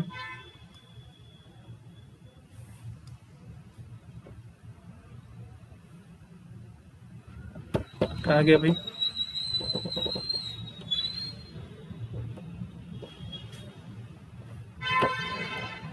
इसे सॉल्व कर रहे थे, कैरेक्टरिस्टिक इक्वेशन लिखना ही पड़ेगा। हमारे पास 4 eigen vector, 4 eigen vector. Characteristic equation हमारे पास क्या था और आइगन वेक्टर, कैरेक्टरिस्टिक इक्वेशन हमारे पास था, ये हमारे पास क्या हो जाएगा, मैट्रिसेस। डायगोनल में हमारे पास 2 2 और 2 था, फिर यहाँ पर -1 था, यहाँ पर -1 था, यहाँ पर +1 -1 +1 और यहाँ पर -1, ठीक है। और यहाँ पर हमारे पास माइनस लेप्टा था, यहाँ पर माइनस लेप्टा था और यहाँ पर हमारे पास माइनस लेप्टा था, ठीक है। ये टर्म हमारे पास यहाँ पर थी। या फिर इस टर्म को आप ऐसे लिख लो, आप लोग कॉपी लिखने के लिए थोड़ा सा आसान रहेगा। हम लोग इसका आइगन वेक्टर सॉल्व कर रहे हैं ना, तो ऐसे 4 नहीं लगाकर इसको ऐसे लिख सकते हैं। हर बार आप ऐसे कीजिएगा, कॉपी में आप ऐसे लिखेंगे तो ज्यादा बेटर रहेगा।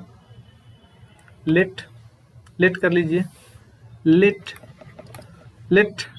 x equal x1 x2 x3 are eigen vector corresponding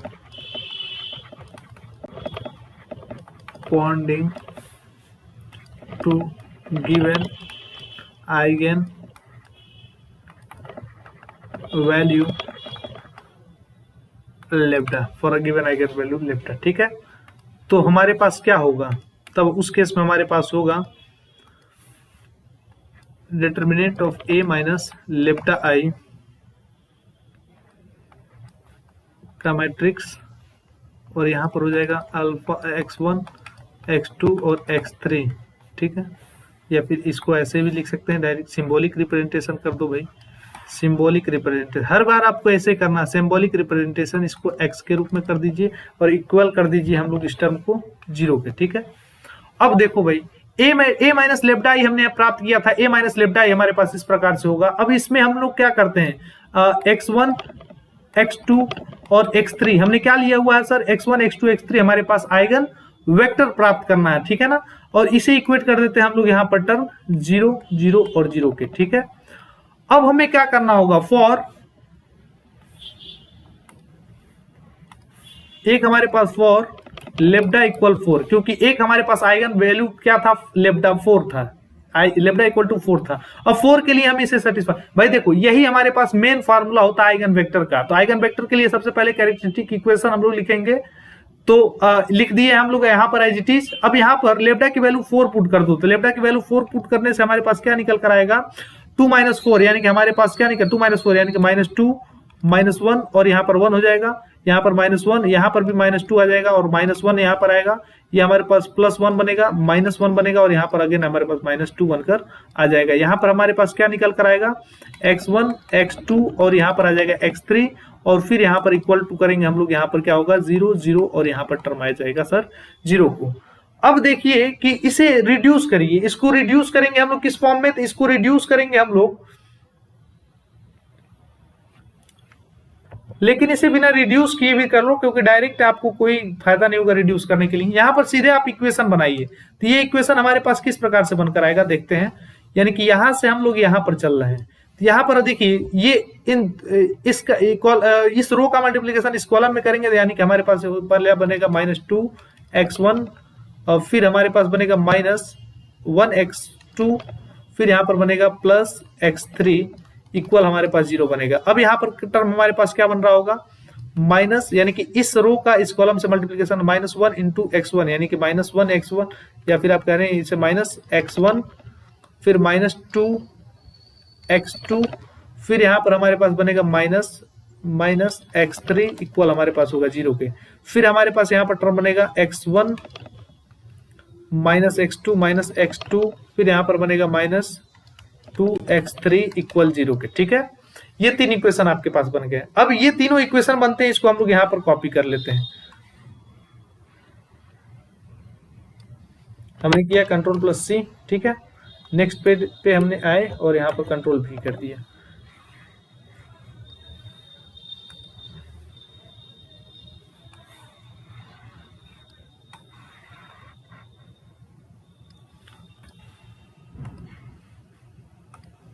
अब हमें यहाँ पर कोई भी दो इक्वेशन ले लेना है, दो इक्वेशन, जैसे कि मान लेते हैं हम इन दोनों इक्वेशन को ले लेते हैं, पहला इक्वेशन और दूसरा इक्वेशन हमारे पास इस प्रकार से हो गया।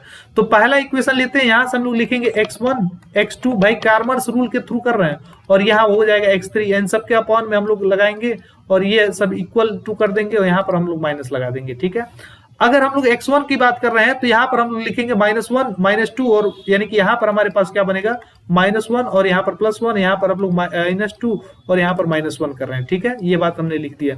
फिर नेक्स्ट आते हैं, यहाँ पर हमारे पास इस -2 के लिए कर रहे हैं तो हमारे पास क्या होगा -1 -2 -1, यानी कि यहाँ पर -2 -1 और इस रो को छोड़ देंगे, बाकी 1 और -1 1 और यहाँ पर आ जाएगा -1।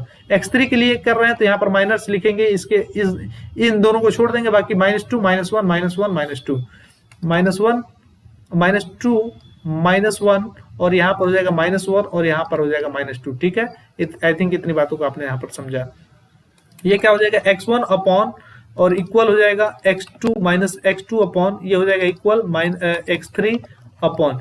तो ये टर्म क्या होगा, ये इन दोनों का मल्टीप्लिकेशन +1 -2 +1 -2 यानी कि +1 +2 यानी कि यहाँ पर हमारे पास 3 हो जाएगा।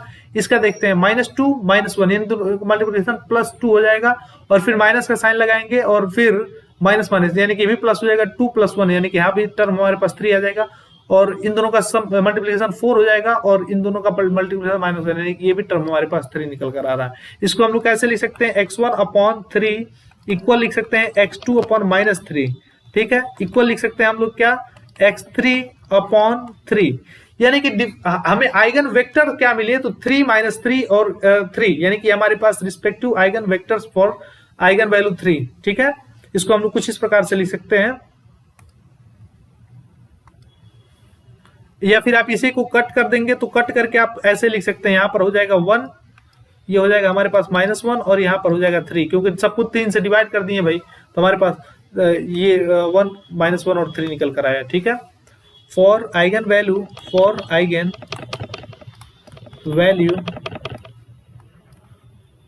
लेप्डा इक्वल 4 आइगन वेक्टर्स आर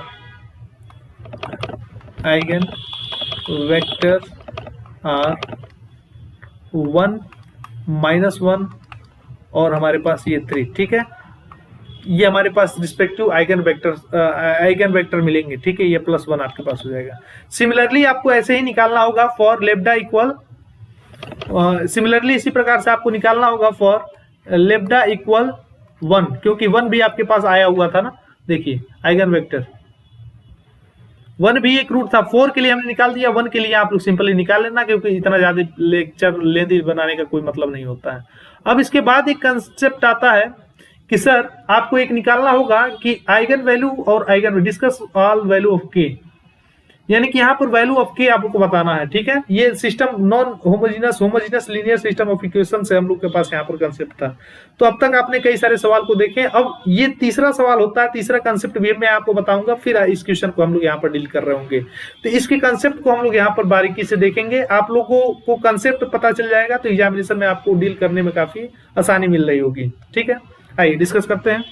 तो इसकी की कंसेप्ट को हम लोग सबसे पहले यहाँ पर समझ लेते हैं। तो की कंसेप्ट इसका क्या होता है, आइए हम लोग यहाँ पर डिस्कस करते लेते हैं और उसको समझने का प्रयास करते हैं। सबसे पहले तो मैं आपसे बता देना चाहता हूँ कि कोई भी अगर सिस्टम होता है लीनियर सिस्टम ऑफ इक्वेशन, यानी कि हमारे पास मान लेते हैं ax इक्वल हमारे पास है सर b, ठीक है। इस बात को हम लोग यहाँ पर देखेंगे, हमारे पास कहाँ से आ रहा है, ठीक है। ax इक्वल टू b, तो ये हमारे पास क्या है, तो ये हमारे पास नॉन होमोजेनस सिस्टम है। अगर हमारे पास ax इक्वल टू 0 होता तो वो होता होमोजेनस सिस्टम, ठीक है। तो सबसे पहले नॉन होमोजेनस के ऊपर डिस्कस कर लेते हैं। ये हमारे पास क्या है, तो ये है ax इक्वल b। आइए, ये सिस्टम हमारे पास कॉन्सिस्टेंट कब होगा, कॉन्सिस्टेंट, तो इसको कॉन्सिस्टेंट लिखते हैं भाई,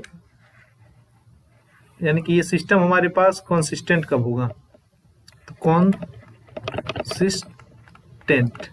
कॉन्सिस्टेंट होने के लिए हमारे पास एक कंडीशन होना चाहिए कि हमारे पास इसका जो आर्गुमेंटेड मैट्रिक्स होगा, यानी कि कुछ इस प्रकार रो ऑफ ए, यानी कि रो ऑफ ए मतलब रैंक ऑफ ए इक्वल होना चाहिए किसके, तो rank of augmented matrix A is to be, ठीक है। ये हमारे पास इसके इक्वल होना चाहिए। थोड़ी सिस्टम हमारी हिल रही है भाई, इसको मैं मैनेज कर लेता हूँ, एक सेकेंड। ठीक है। तो अगर रैंक ऑफ ए यानी कि ए मैट्रिक्स हमारे पास जो होगा, इसका रैंक हमारे पास ऑगमेंटेड मैट्रिक्स के बराबर आता है, तब हम कहते हैं हमारे पास यहाँ पर कंसिस्टेंट सिस्टम मिल रहा होगा। और अगर सिस्टम हमारे पास कंसिस्टेंट होगा तो इसका एक मतलब होगा कि हमारे पास यहाँ पर यूनिक सोल्यूशन मिल सकता है। यूनिक सोल्यूशन, यूनिक सोल्यूशन किस केस में मिलता है? जब हमारे पास, इसे कह देते हैं कि यूनिक सोल्यूशन केस में डिटरमिनेंट हमारे पास डज नॉट इक्वल टू 0 होता है, और इस केस में हमारे पास rank of A augmented matrix B जो होता है वह इक्वल होता है रैंक ऑफ ए के, और यह इक्वल होता है हमारे पास number of unknown. Number of unknown कहने का मतलब क्या है कि नंबर ऑफ वेरिएबल्स कितने हैं, ठीक है। यानी कि कोई सिस्टम कंसिस्टेंट होगा, उसके क्राइटेरिया क्या है कि रैंक ऑफ ए इक्वल होना चाहिए रैंक ऑफ ऑगमेंटेड मैट्रिक्स के, ए इज टू बी। इसको अभी हम लोग क्वेश्चन से भी करेंगे। और यूनिक सोल्यूशन होगा जब हमारे पास ऑगमेंटेड मैट्रिक्स इक्वल होगा रैंक ऑफ ए और इक्वल होगा नंबर ऑफ अननोन, या फिर आप कह ले वेरिएबल के इक्वल में। यूनिक सोल्यूशन केस में हमारे पास यहाँ ध्यान देने की बात है, determinant A does not equal to 0 होना चाहिए। दूसरी बात, अगर कंसिस्टेंट सिस्टम में हमारे पास एक और सोल्यूशन मिल सकता है, इनफाइनाइट सोल्यूशन। इनफाइनाइट सोल्यूशन किस केस में मिलता है? जब हमारे पास इस केस में डिटरमिनेंट इक्वल हो जाना चाहिए 0 के, ठीक है। यहां पर कंडीशन क्या होता है कि rank of A B equal होना चाहिए रैंक ऑफ ए के, और does not equal to number of unknown, यानी कि नंबर ऑफ अननोन की इक्वल नहीं होना चाहिए। Augmented matrix rank of A के बराबर होगा, लेकिन यहां पर ये system does not equal to variable, यानी कि मान लेते हैं एक्स वाई जेड वेरिएबल है, इसके वेरिएबल की इक्वल नहीं होगा, इसे आप लोग एन भी कह सकते हैं, ठीक है। डज नॉट इक्वल टू, या फिर आप इसे ही यहां पर स्पेसिफिक बना लो, हाँ, इसको ये टर्म बना ले कि यह लेस देन हो जाता है, यह लेस देन हो जाता है, ठीक है। अब हमारे पास एक बात होता है, ये कंसिस्टेंट सिस्टम हो गया नॉन होमोजेनस के लिए। अब हम बात कर लेते हैं इनकंसिस्टेंट सिस्टम कब होगा। तो इनकंसिस्टेंट सिस्टम यानी कि इनकंसिस्टेंट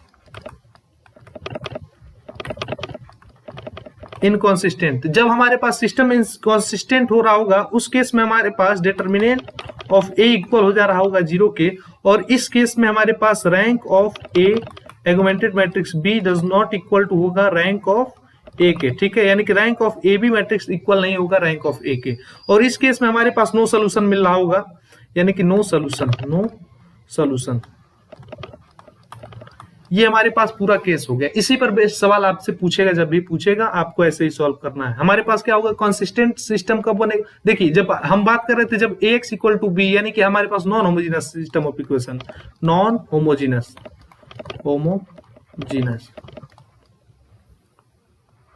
सिस्टम, और इसी प्रकार से आप लोग बात कर ले यहाँ पर होमोजेनस सिस्टम ऑफ इक्वेशन, यानी कि यहाँ पर बात कर लीजिए होमोजेनस सिस्टम ऑफ इक्वेशन। ये क्या होगा, होमोजेनस सिस्टम ऑफ इक्वेशन, यानी कि हमारे पास होगा ax इक्वल टू हमारे पास होगा 0। यहां पर कंसिस्टेंट और इनकंसिस्टेंट की बात हम लोग यहां पर एक बार कर लेते हैं। यानी कि सिस्टम कंसिस्टेंट होगा, कंसिस्टेंट जब हमारे पास रैंक ऑफ ए जो होगा, रैंक ऑफ ए इक्वल होगा rank of A augmented matrix B न लिखकर यहाँ पर हमारे पास 0 है, तो इसको हम लोग यहाँ पर 0 पुट कर देंगे, ठीक है। इसका हमारे पास यूनिक सोल्यूशन कब मिलेगा? तो इस सिस्टम का हमारे पास यूनिक सोल्यूशन, और एक हमारे पास होगा इनफाइनाइट मेनी सोल्यूशन, ठीक है। यूनिक सोल्यूशन हमारे पास तब मिलेगा जब हमारे पास रैंक ऑफ ए जो होगा, रैंक ऑफ ए होगा वह इक्वल होगा नंबर ऑफ अननोन, या फिर इसे नंबर ऑफ वेरिएबल भी कर सकते हैं। इनफाइनाइट मेनी सोल्यूशन कब होगा? जब हमारे पास रैंक ऑफ ए जो होगा वो लेस देन होगा नंबर ऑफ अननोन। ये पूरी कंसेप्ट है, इसी पर बेस्ड आपसे जब भी पूछेगा सवाल पूछ रहा होगा। आइए हम लोग डिस्कस करते हैं हमारे पास क्वेश्चन क्या कहा हुआ है। तो क्वेश्चन हमारे पास, सबसे पहले तो मैं यहाँ पर स्लाइड को थोड़ा सा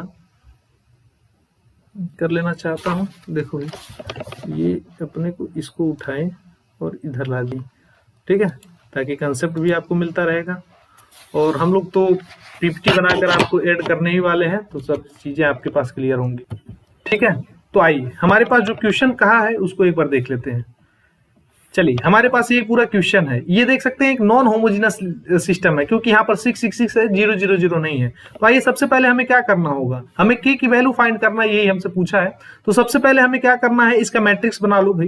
तो मैट्रिक्स हमारे पास क्या निकल कर आ रहा है, मैट्रिक्स इसका निकल कर आ रहा है हमारे पास 1 1 और k, या फिर ऐसे लिखेंगे 1 1 k। ठीक है, इसको थोड़ा सिस्टम में भी लिखेंगे क्या, के की वैल्यू ही आपसे फाइंड कर रहा है और नेचर ऑफ सोल्यूशन आपसे कह रहा है, तो थोड़ा सा सिस्टम भाई एग्जामिनेशन में आप ऐसे डायरेक्ट तो लिखेंगे नहीं, तो सिस्टम में लिख लीजिए भाई। इसको क्या लिख सकते हैं आप लोग, we can write given equation in matrix form ax equal to b। ठीक है, तो a हमारे पास मैट्रिक्स क्या बनेगा भाई, हमारे पास इक्वेशन में जो टर्म गिवन है, यानी कि यहाँ पर है 1 1, अरे x का कोफिशिएंट 1 है, y का कोफिशिएंट 1 है, z का कोफिशिएंट हमारे पास क्या है सर, z का कोफिशिएंट 4। ठीक है, इसको आर्गुमेंटेड कर दें, या फिर आर्गुमेंटेड ना करें, यहीं पे ए मैट्रिक्स को सिंपली लिख दें एज इट इज। यहाँ पर 1 हो जाएगा, यहाँ पर 2 हो जाएगा, यहाँ पर हमारे पास -2 हो जाएगा, यहाँ पर k हो जाएगा, यहाँ पर 1 हो जाएगा, और यहाँ पर हमारे पास z हो जाएगा। ठीक है, अब x मैट्रिक्स आप लोग यहाँ पर लिख लें, x मैट्रिक्स हमारे पास क्या है सर, तो x मैट्रिक्स है x y और यहाँ पर हमारे पास z। ठीक है, इक्वल टू b हमारे पास क्या है सर, तो ये हो जाएगा 6 6 और यहाँ पर आ जाएगा हमारे पास एग्जैक्टली 6। ठीक है, अब इस टर्म को आप लोग देखिए, ये हमारे पास क्या लिखा हुआ है, ये हो गया a, ये हो गया x, और ये हमारे पास हो गया ये a मैट्रिक्स हो गया, ये हमारे पास x मैट्रिक्स हो गया, और ये हमारे पास क्या हो गया b मैट्रिक्स। ठीक है, सबको आप लोग एग्जैक्टली पहचानते हैं। हम लोग को नेचर बताने के लिए ऑगमेंटेड मैट्रिक्स फाइंड करना होता है a b का, तो a मैट्रिक्स यहाँ पर है और b मैट्रिक्स हमारे पास यहाँ पर है। आइए हम लोग सबसे पहले ऑगमेंटेड मैट्रिक्स प्राप्त करते हैं। तो ऑगमेंटेड मैट्रिक्स के लिए हमें क्या करना होगा, ऑगमेंटेड मैट्रिक्स। ठीक है, तो ऑगमेंटेड मैट्रिक्स का रैंक निकालेंगे तभी तो बताएंगे सिस्टम कंसिस्टेंट है, इनकंसिस्टेंट है, या फिर इसका नेचर किस प्रकार से है। तो आइए हम लोग ऑगमेंटेड मैट्रिक्स लिखते हैं यहाँ पर, ऑगमेंटेड मैट्रिक्स ए बी, ये हमारे पास ऑगमेंटेड मैट्रिक्स ए बी। तो ए बी का ऑगमेंटेड मैट्रिक्स हमारे पास क्या होगा, तो इसको एक बार लिखते हैं। ए मैट्रिक्स है 1 1 4, तो इसको हम लोग लिखेंगे 1 1 और यहाँ पर आ जाएगा 4, और फिर 1 2 -2, 1 2 -2, और फिर हमारे पास क्या है k1 और 2, k1 और 2, फिर यहाँ पर हम लोग देंगे is 2 is 2 is 2। ठीक है, और इधर केवल 6 6 6, बी मैट्रिक्स हमारे पास 6 6 है, तो 6 6 और यहाँ पर हो जाएगा 6। ठीक है, इस पूरे टर्म को हम लोग हमारे पास ए बी आ गया। अब ऑगमेंटेड मैट्रिक्स में हमें इक्लोन फॉर्म में रिड्यूस करना होता है सिस्टम को, यानी कि इसे हम लोग किस फॉर्म में करेंगे, तो echelon form of matrix. Echelon form में क्या होता है, डायगोनल हमारे पास 1 1 रहेगा, और डायगोनल के नीचे हम लोग 0 0 0 बनाने का प्रयास कर रहे होते हैं। तो आइए हमारे पास डायगोनल में 1 1 चाहिए और नीचे 0, चूंकि यहाँ पर 1 है इसलिए हम लोग इस टर्म को 0 बनाएंगे और इस टर्म को 0 बनाएंगे। तो इसके लिए हम लोग कौन सा ट्रांसफॉर्मेशन और क्या लिख रहे होंगे, तो इसको एक बार देख लेते हैं। हमको ये टर्म 0 बनाना है, इसलिए लिखेंगे R2 - R1। यहाँ पर हमारे पास ट्रांसफॉर्मेशन यूज होगा, R2 को ट्रांसफर करेंगे R2 - R1, तो R2 - R1 करेंगे, ये टर्म 0 हो जाएगा। अब k को 0 करना है, तो हम लोग क्या करेंगे, R1 में मल्टीप्लाई करेंगे k टाइम और माइनस कर देंगे R3 को, यानी कि हम लोग R3 को ट्रांसफॉर्म कर रहे हैं किस प्रकार से, कि R3 - k R1। ठीक है, यानी कि R1 में k मल्टीप्लाई करें और माइनस करेंगे, तो ये क्या हो जाएगा हमारे पास भाई, R1 में k मल्टीप्लाई कर दिए, इधर k हो गया, और k माइनस k हमारे पास 0 हो जाएगा। ठीक है, इस मैट्रिक्स को हम लोग यहाँ पर सिंपली लिखते हैं, यानी कि इस मैट्रिक्स को हमारे पास, ये मैट्रिक्स हमारे पास क्या बनेगा, यानी कि ऑगमेंटेड मैट्रिक्स A/B हमारे पास क्या बना, इसे मैट्रिक्स ही लिख लो। ये हमारे पास बना, पहले रो में कोई चेंज नहीं होगा, 1 1, और यहाँ पर हो जाएगा 4:2, हमारे पास हो जाएगा 6। ठीक है, दूसरे मैट्रिक्स में R2 को चेंज करना, R2 - R1 है, 1 - 1 यानी कि हमारे पास यहाँ पर टर्म 0 हो जाएगा, 2 - 1 यानी कि हमारे पास यहाँ पर हो जाएगा 1, और -2 - 4 यानी कि यहाँ पर आ जाएगा हमारे पास -6:2, हमारे पास 6 - 6 यानी कि हमारे पास हो जाएगा टर्म 0।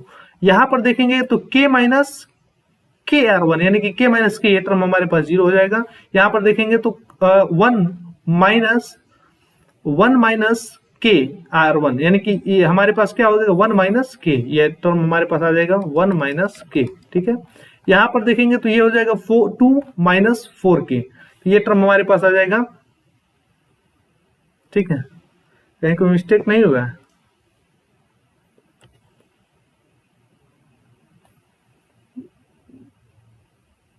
के 1 और यहाँ पर 1 होना चाहिए ना, के 1 और यहाँ पर होना चाहिए 1। ठीक है, ये हमने जेड गलती से लिख दिया था, और ये टर्म भी हमारे पास 1 है, तो ये 1 माइनस 4 होना चाहिए, यानी कि ये टर्म हमारे पास 1 माइनस 4 के होना चाहिए। ठीक है, इस 2 हमारे पास हो जाएगा 0। ठीक है, इतनी बातें आई थिंक आपको यहाँ पर क्लियरली समझ में आ रही होंगी। अब हमारे पास बातें क्या होना चाहिए सर, अब हमारे पास यहाँ भी 1 है, यानी कि इस टर्म को हमारे पास यहाँ पर कंप्लीटली 0 होना चाहिए।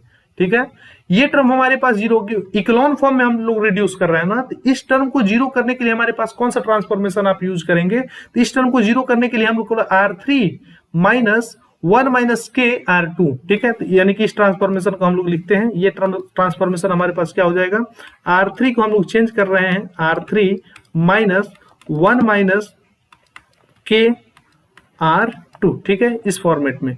तो अब हमारे पास सिस्टम क्या हो रहा, अब हमारे पास सिस्टम बनकर आएगा कुछ इस प्रकार से, यानी कि ए एगुमेंटेड मैट्रिक्स बी जो है ये हमारे पास क्या बनकर आएगा, अब ये बनकर आएगा हमारे पास 1 1, ये हो जाएगा 4 इस 2 हमारे पास हो जाएगा 6, ये एज इट इज रहेगा 1 1 माइनस 6 इस 2, ये टर्म 0 हो जाएगा।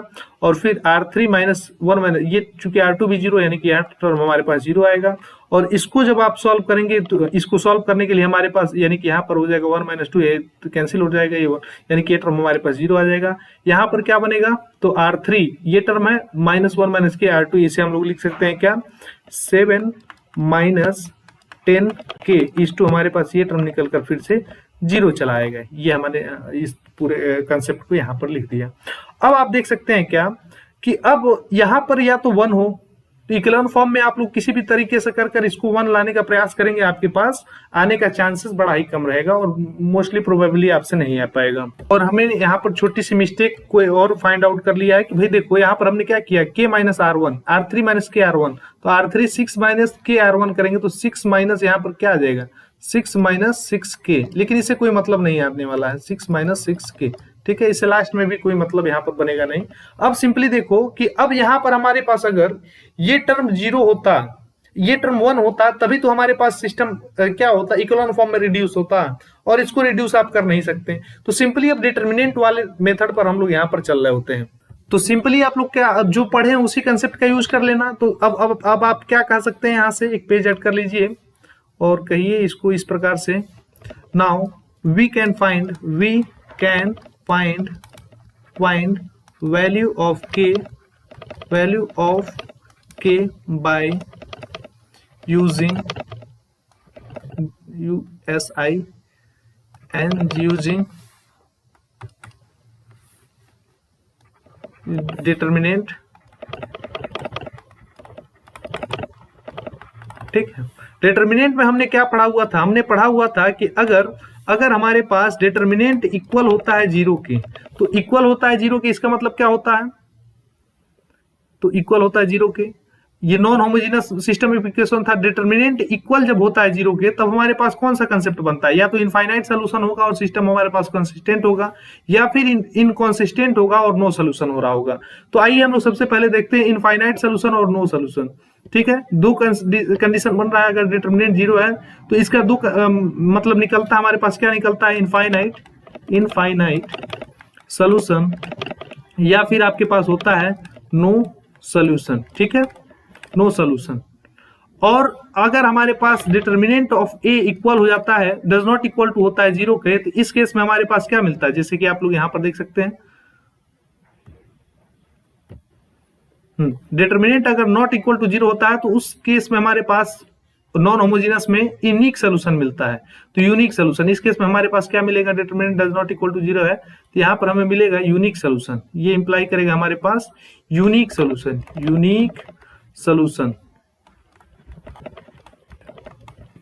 ठीक है, अगर डिटरमिनेंट इक्वल हुआ 0 के, तो इसका मतलब क्या हुआ, इसका मतलब ये हुआ कि 7 माइनस 10 की भी हमारे पास इक्वल हो जाएगा 0, क्योंकि इसका पूरा डिटरमिनेंट 0 है, तो कोई एक रो पूरा 0 ही होगा, डिटरमिनेंट मतलब कोई एक जीरो होना ही चाहिए। तो मान लेते हैं हमारे पास ये पूरा टर्म जीरो होता है, तो हमारे पास यहां से क्या निकल कर आता है कि 7 - 10 के इक्वल हो जाएगा जीरो से, यानी कि हमारे पास यहाँ से 7 की वैल्यू आ जाएगी 10 के, और यहाँ पर यहाँ पर आप लोग लिखेंगे के इक्वल आपके पास आ जाएगा 7/10। अगर आपके पास डिटरमिनेंट इक्वल होता है जीरो का तब ये केस बनेगा। अगर आपके पास determinant does not equal to zero है, यानी कि हमारे पास क्या हो जाएगा 7 - 10 के डज नॉट इक्वल टू हो जाएगा जीरो के, और यहाँ से 7 डज नॉट इक्वल टू हम लोग लिखेंगे 10 के, और यहाँ से के की value does not equal to हो जाएगा 10/7। ठीक है, यानी कि दो सिस्टम आपके पास बन गए। ये सिस्टम बना जब आपके पास कंसिस्टेंट या फिर इनकॉन्सिस्टेंट था तब, और ये सिस्टम बना जब आपके पास सिस्टम कॉन्सिस्टेंट था तब। ठीक है, तो कंसेप्ट हमने बता दिया, उसी की मदद से आपको के की वैल्यू फाइंड करनी थी। ठीक है, आपने यहाँ पर वैल्यू फाइंड कर दिया। तो अगर मैट्रिसेस से एक और सवाल बन सकता है तो system of linear homogeneous equation से बन सकता है, तो इसको भी आपने यहाँ पर कंप्लीटली डन किया। अब नेक्स्ट सवाल एक देख लेते हैं जो कि यूनिट फर्स्ट का ही है और काफी इजी होने वाला है। इसके बाद हम लोग सिंपली यूनिट सेकंड के ऊपर मूव कर देंगे। तो यहाँ पर आपसे कह रहा है find the product and sum of eigen value. तो product and sum of eigen value आपसे कह रहा है, तो मैं आपसे बता देना चाहता हूं सम ऑफ आइगन वैल्यू आपसे क्या होता है। सम ऑफ आइगन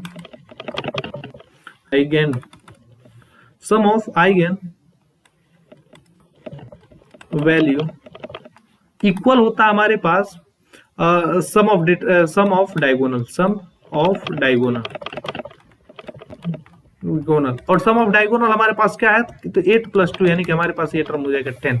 फिर हमारे पास क्या है कि प्रोडक्ट ऑफ डायगोनल बताने, सब product and sum of eigen value ना, सम ऑफ आइगन वैल्यू हमारे पास ये होता है। प्रोडक्ट ऑफ आइगन वैल्यू क्या होता है, product of eigen value. Product of eigen value हमारे पास होता है डिटरमिनेंट के इक्वल, डिटरमिनेंट।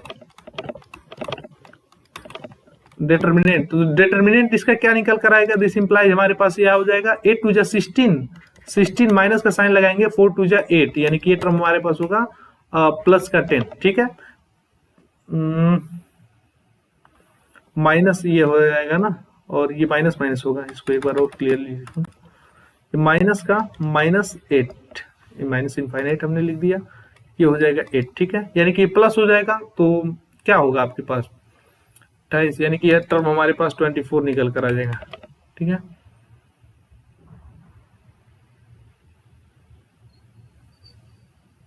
ये 2 जो 16 होता है ना, 16। ठीक है, यानी कि 16 माइनस, ठीक है, अब आपके पास हो जाएगा, यानी कि दोनों आंसर आपके पास निकल कर आ गया। अब इसके बाद के जो भी सिस्टम देखेंगे, देखिए ये non homogeneous system of equation, इसको आपको फाइंड करना है। डिटरमिनेंट ऑफ आइगन वेक्टर हो गया। यहाँ पर एक कंसेप्ट और आता है कि इनवर्स निकालना। इस क्वेश्चन को मैं आपको सॉल्व कर देता हूं, क्योंकि आने की चांसेस भी ऐसे क्वेश्चन को आपका लगातार बना हुआ है। आइए डील करते हैं हम इसे। सबसे पहले हम इसका कंसेप्ट अगर जानने का प्रयास करें तो देखिए इनवर्स निकालना होता है, और यूजिंग कैली हैमिल्टन थ्योरम आपको यहाँ पर निकालना होता है, क्योंकि सिलेबस में आपके यही मेंशन है। ठीक है, सिलेबस में आपके क्या मेंशन है, यही सवाल मेंशन है।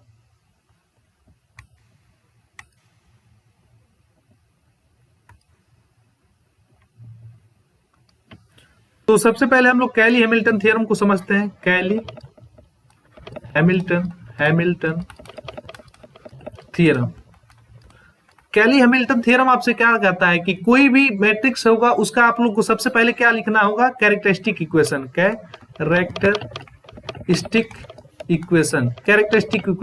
और वो मैट्रिक्स अपने ही कैरेक्टरिस्टिक इक्वेशन को क्या कर रहा होगा, सेटिस्फाई कर रहा होगा, सेटिस्फाई कर रहा होगा। इसका मतलब क्या हुआ कि मैट्रिक्स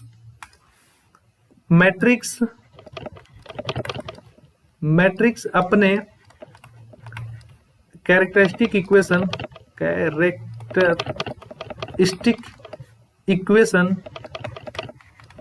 को सेटिस्फाई करता है। ठीक है, अगर ये होता हमारे पास कैली हैमिल्टन थ्योरम,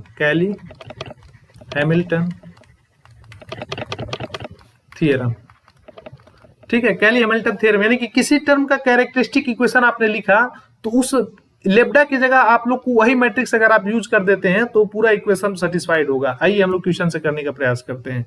क्वेश्चन हमारे पास ये है कि ए इनवर्स ए -2 और ए -3 यानी कि ए इनवर्स हो गया और ए माइनस स्क्वायर हो गया और यहाँ सॉरी ए -2 हो गया और ए -3 आपको यहाँ पर फाइंड करना है, या फिर आप कहते हैं A2 इनवर्स, ये A3 इनवर्स हो गया।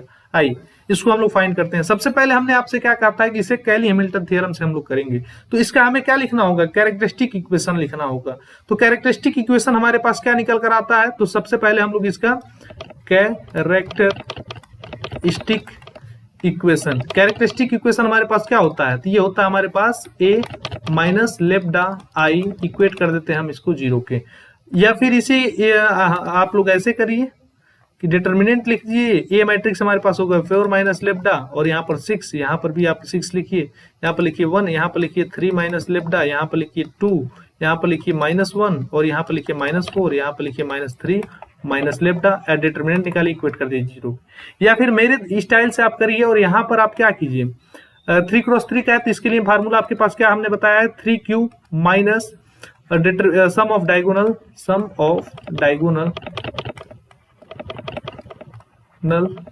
और फिर lambda square plus minor sum of minors, यहां पर क्या होगा sum of minor of A और यहां पर हो जाएगा आपके पास minus determinant of A equal to आपके पास हो जाएगा 0। लेकिन यहां पर आपको ध्यान देना है कि यहां पर लेब्डा स्क्वायर भी है, ठीक है।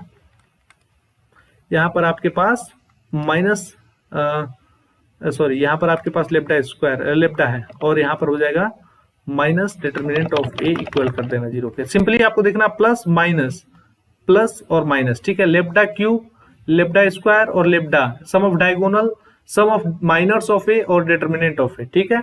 आइए इसको हम लोग सॉल्व करते हैं। अब आपके पास सम ऑफ डायगोनल क्या है, सम ऑफ डायगोनल हमारे पास है सर 4, 3 और -3, यानी कि आपके पास टोटल आ जाएगा 4, क्योंकि 4 प्लस -3 प्लस 3 आपके पास क्या हो जाएगा, ओनली 4 बचेगा, 3 और -3 कैंसिल आउट हो जाएगा। Sum of minors of A नहीं, sum of diagonal, sum of minor of diagonal तो डायगोनल यानी कि 4 के लिए जब इसका माइनर लेंगे तो ये होगा 3 -4 और 2 -3, तो ये क्या हो जाएगा 3 2 -4 -3, यानी कि यहां पर आ जाएगा आपके पास 3 2 -4 -3, यानी कि यहां आ जाएगा -4 -3, ठीक है। इसका डिटरमिनेंट लिए प्लस आप क्या किए, अब इस 3 के लिए तो माइनर आपके पास क्या होगा 4 6 -1 -3, तो 4 6 -1 -3, ठीक है। प्लस अब -3 के लिए हमारे पास माइनर क्या होगा 4 6 1 3, 4 6 1 3, 4 6 1 3, ठीक है। ये इसका डिटरमिनेंट हो गया, इन सब का सम कर देंगे। ये हम लोग क्या निकालना है, तो sum of minor of diagonal, ठीक है, इक्वल कर देंगे। यानी कि हमारे पास यहां से टर्म क्या है, इन दोनों का मल्टीप्लीकेशन हमारे पास होगा 9, माइनस का 9 और -8, यानी कि +8 होगा, -9 + 8, यानी कि हमारे पास -1 आया, प्लस का साइन लगाएंगे, 4 3 -12 और माइनस यानी कि +6 होगा, -12 + 6 यानी कि हमारे पास यह हो जाएगा -6, ठीक है। प्लस का साइन लगाएंगे, 4 3 12 -6, 12 -6 यानी कि आपके पास +6 हो जाएगा। आई थिंक इसका आंसर -1 निकल कर आ रहा है, ठीक है। चलिए अब हमें क्या निकालना होता है सर, अब हमें निकालना होता है डिटर्मिनेंट ऑफ ए। तो डिटर्मिनेंट ऑफ ए हमारे पास क्या निकल कर आएगा, देखते हैं। डिटर्मिनेंट ऑफ ए निकल कर हमारे पास आएगा ये 4 6 6 लिखिए यहाँ पर डिटर्मिनेंट ऑफ ए, यानी कि यहाँ पर क्या हो जाएगा 4 6 6, आई 1 3 2 1 3 और यहाँ पर 2 हो जाएगा, फिर -1 -4 -3, -1 -4 और यहाँ पर आ जाएगा सर -3, ठीक है। इसको सॉल्व करते हैं, यानी कि हमारे पास यहाँ पर आ जाएगा 4 और इन दोनों को सॉल्व करिए तो 4 -3 और सॉरी 3 -3 यानी कि -9 और यहाँ से हमारे पास टर्म क्या निकल कर आएगा +8, यानी कि हमारे पास यहाँ पर टर्म बने कर आएगा -1, ठीक है। -6 लगाए और फिर यहाँ सॉरी -3 ना, ठीक है, -6, हाँ। और इन दोनों का मल्टीप्लिकेशन, यानी कि हमारे पास टर्म क्या आएगा, -3 और माइनस माइनस प्लस हो जाएगा, +2, -3 + 2 यानी कि हमारे पास -3 + 2 यानी कि -1 यहाँ भी बचेगा, और फिर हमारे पास यहाँ पर +6, और इसके लिए हमने क्या लिखेंगे, 4 -4 और ये हो जाएगा +3, -4 + 3 -4 + 3 यानी कि हमारे पास आ जाएगा -1। ठीक है, सॉल्व करते हैं, देखते हैं हमारे पास क्या आता है। ये हो जाएगा -4 + 6 -6, हमारे पास आंसर क्या निकल कर आया है, इक्वल टू -4। ठीक है, यानी कि डिटर्मिनेंट ऑफ ए हमारे पास क्या निकल कर आया है, -4।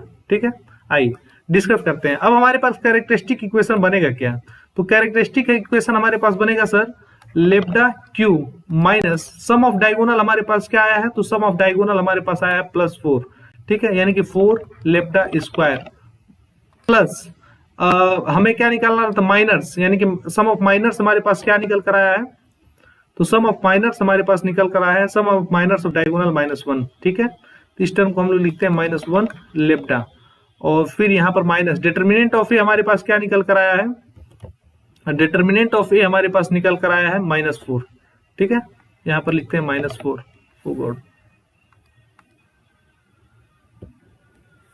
यहाँ पर लिखेंगे हम लोग -4, इक्वेट कर देंगे 0 के, यानी कि हमारे पास टर्म क्या बना, लेब्डा क्यूब -4 लेब्डा स्क्वायर माइनस लेब्डा +4 इक्वेट कर देंगे हम 0 को। ठीक है, अब इसका हमको क्या निकालना होगा, इसका हमें रूट निकालना होगा, वही तो हमारे पास आइगन वैल्यू निकल कर आएगा, लेकिन हम लोग यहाँ पर रूट निकालने की तरफ नहीं बढ़ेंगे, आइगन वैल्यू हमें नहीं निकालना है, हमें सिर्फ इनवर्स निकालना है। तो इनवर्स कैसे, हमने बताया था कि कैली हैमिल्टन थ्योरम को, कैली हैमिल्टन थ्योरम क्या होता है कि वह अपने ही कैरेक्टरिस्टिक इक्वेशन को सेटिस्फाई करता है, यानी कि आप लोग डायरेक्टली लिख सकते हैं इस टर्म को कुछ इस प्रकार से, by using Cayley-Hamilton theorem। Cayley Hamilton theorem से हम लोग क्या लिख सकते हैं कि वह अपने ही इक्वेशन को सेटिस्फाई करता है, यानी कि हमारे पास ये टर्म क्या होगा, जो लेब्डा होगा इसकी जगह ए लगा देंगे, a cube minus 4a square minus a + 4i। ठीक है, इक्वल टू 0, क्योंकि i इंटू कोई भी मैट्रिक्स करेंगे तो वही मैट्रिक्स आपके पास मिलता है, इसलिए 4 के जगह हम लोग क्या यूज कर लेंगे, i। अब यहाँ पर देखिए, हमें सबसे पहले a इनवर्स निकालना था ना, तो a इनवर्स निकालना था फॉर a इनवर्स, तो हमें यहाँ पर a इनवर्स बनाना होगा, यानी कि हमें इस पूरे इक्वेशन में कहीं भी a इनवर्स निकालना होगा। तो आप लोग सिंपली क्या करिए, multiply by a inverse, multiply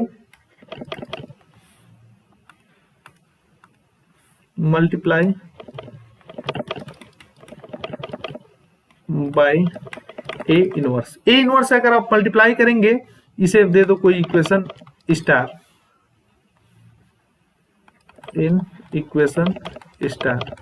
ठीक है, तो हमारे पास क्या निकल कर आएगा, ये टर्म हमारे पास निकल कर आएगा ए, भाई ए इनवर्स से मल्टीप्लाई करो तो यहाँ 2 बचेगा, क्योंकि 3 है तो एक कट जाएगा, ऑब्वियसली यहाँ पर 2 बचेगा, सिंपली क्या बचेगा आपके पास ए स्क्वायर माइनस 4, यहाँ पर ए स्क्वायर ए इनवर्स से मल्टीप्लाई करेंगे तो ये हमारे पास, चूंकि 2 - 1 हमारे पास ओनली 1 बचेगा, तो ओनली ए बचेगा, माइनस ए इनवर्स हमारे पास क्या बनेगा, ए इनवर्स, यानी कि हमारे पास यहाँ पर आइडेंटिटी बन रहा होगा, plus 4i into A inverse करेंगे तो हमारे पास i इंटू ए इनवर्स हमारे पास क्या बनेगा, तो 4a इनवर्स बन जाएगा, इक्वल टू 0। यहाँ पर हम कहीं लिख भी लेते हैं कि ए इनवर्स इंटू आइडेंटिटी हमारे पास ए इनवर्स मिला है, और हमने क्या लिखा है कि a इंटू ए इनवर्स हमारे पास मिलेगा आइडेंटिटी। ठीक है, इन सब का हमने यहाँ पर इस्तेमाल किया है। अब हमारे पास ये मिला, हमारे पास a इनवर्स, यानी कि इस टर्म को हम लोग लिखते हैं और बाकी टर्म को हम लोग यहाँ पर फाइंड करने का प्रयास करेंगे, यानी कि हमारे पास 4a इनवर्स इक्वल क्या निकल कर आया, -a square plus 4a plus i। ठीक है, यानी कि 4a स्क्वायर, यानी कि a स्क्वायर को हम लोग क्या लिख सकते हैं, ए इनवर्स हमारे ये क्या हो सकता है, तो ये हो सकता है हमारे पास इन सब का डिवाइड 1/4 कर दीजिए, और यहाँ पर लिख लीजिए -a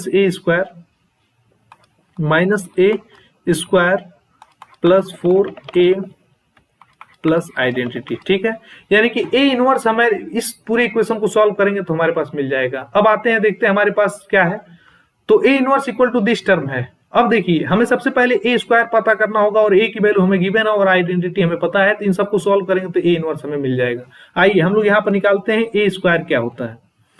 ए स्क्वायर हमारे पास क्या होता है, ए स्क्वायर, तो ए मैट्रिक्स हमारे पास गिवन क्या था,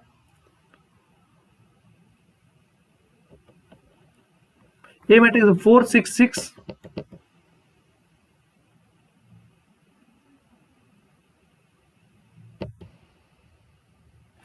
ये हमारे पास हो जाएगा, इसे लिख लेते हैं ए डॉट ए और ये इक्वल हो जाएगा हमारे पास 4 6 6 6 6, ठीक है, 1 3 2 1 3 और यहाँ पर है 2 और यहाँ पर माइनस -1 -4 -3 -1 -4 -3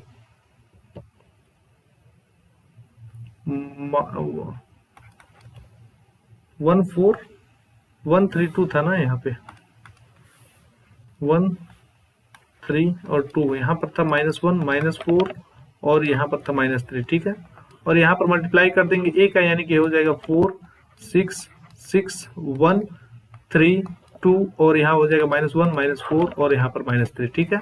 इस टर्म को हमने यहाँ पर एज इट इज लिख लिया। अब इन दोनों का मल्टीप्लीकेशन कर दीजिए। मल्टीप्लीकेशन आपके लिए काफी आसान होने वाला है, क्योंकि भाई देखो इसका मल्टीप्लीकेशन 4 से, इसका मल्टीप्लीकेशन 6 से और इसका मल्टीप्लीकेशन -1 से, यानी कि ये टर्म हमारे पास बनकर आ जाएगा 16, यहाँ पर आपके पास 18 बनेगा और यहाँ पर हमारे पास 18 बनेगा। मेरे पास मल्टीप्लीकेशन है, ये हो जाएगा 5, ये हो जाएगा 7, ये हो जाएगा हमारे पास 6, ये हो जाएगा हमारे पास -5, ये हो जाएगा -6 और ये हमारे पास -5 हो जाएगा, ठीक है। तो ये हमारे पास मैट्रिक्स ए स्क्वायर निकल कर आ गया। अब ए मैट्रिक्स हमारे पास था, ठीक है, ए स्क्वायर हमारे पास हो गया, ठीक है। अब आते हैं, अब स्टार जो हमारे पास, इसे इक्वेशन दे दीजिए आप कोई, कौन सा इक्वेशन दोगे, गोला, ठीक है, या फिर इसे ना देकर यहां पर आइए,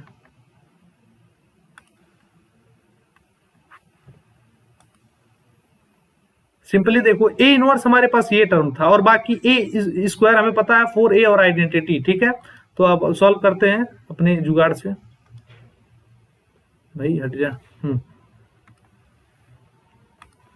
हमें पता क्या ना हो। अब हम कर सकते हैं कि ए इनवर्स हमारे पास इक्वल है 1/4 -a square plus 4a plus I plus 4a plus I, ठीक है, इसके इक्वल है। अब यहां पर देखो आप 1/4 ए स्क्वायर हमारे पास क्या आया है, तो यहां पर हम लोग लगा सकते हैं -a स्क्वायर, ठीक है। इसको हम लोग कैसे लिख सकते हैं, तो -a स्क्वायर, यानी कि a स्क्वायर अगर ये टर्म है तो इसमें माइनस लगा दीजिए, तो यहाँ पर माइनस आ जाएगा, यहाँ पर माइनस आ जाएगा, यहाँ पर माइनस आ जाएगा, माइनस माइनस माइनस होगा और ये टर्म प्लस प्लस और प्लस हो जाएगा। तो -a स्क्वायर यानी कि हमारे पास यहाँ पर कौन सा टर्म निकल कर आया है, ये हो जाएगा हमारे पास 16, ये हो जाएगा 18 और यहाँ हो जाएगा 18, लेकिन यह सब माइनस का होगा, है ना, और यहाँ पर माइनस का 5 हो जाएगा, माइनस का 7 हो जाएगा, माइनस का 6 हो जाएगा, प्लस का 5 होगा और यहाँ पर प्लस का 6 होगा और प्लस का यहाँ पर आपके पास 5 निकल कर आ जा रहा होगा। ये 1/4 इस सबके मल्टीपल में है, ऐसा नहीं है कि केवल एक टर्म के मल्टीपल में है, ठीक है। तो 1/4 सबके मल्टीपल में है, ठीक है। और प्लस 4a आपके पास क्या होगा, तो 4 और a हमारे पास क्या था सर, ये हो जाएगा 4 6 और ये हो जाएगा 6, ये हो जाएगा 1 3 और यहाँ पर 2 हो जाएगा -1 -4 और यहाँ पर -3 निकल कर आ रहा होगा। इस टर्म को हमने यहाँ पर लिखा और फिर अब हमारे पास क्या होगा, आइडेंटिटी प्लस आइडेंटिटी हमारे पास क्या निकल कर आ रहा होगा, 1 0 0 और 0 1 0 0 0 1, यानी कि ये टर्म हमारे पास आइडेंटिटी निकल कर आ रहा होगा। अब इन सब को जब आप सॉल्व करेंगे तो आपके पास ए इनवर्स मिल जाएगा, सिंपली आपके पास ए इनवर्स मिल जाएगा, ठीक है। 1/4 सबके बाहर है। अब देखिए इन सबको केवल ऐड करना है, आप लोग चाहें तो यहाँ पर क्या कर सकते हैं, ऐड कर सकते हैं, यानी कि आपके पास क्या टर्म निकला है, ए इनवर्स इक्वल टू हमारे पास निकला है 1/4 और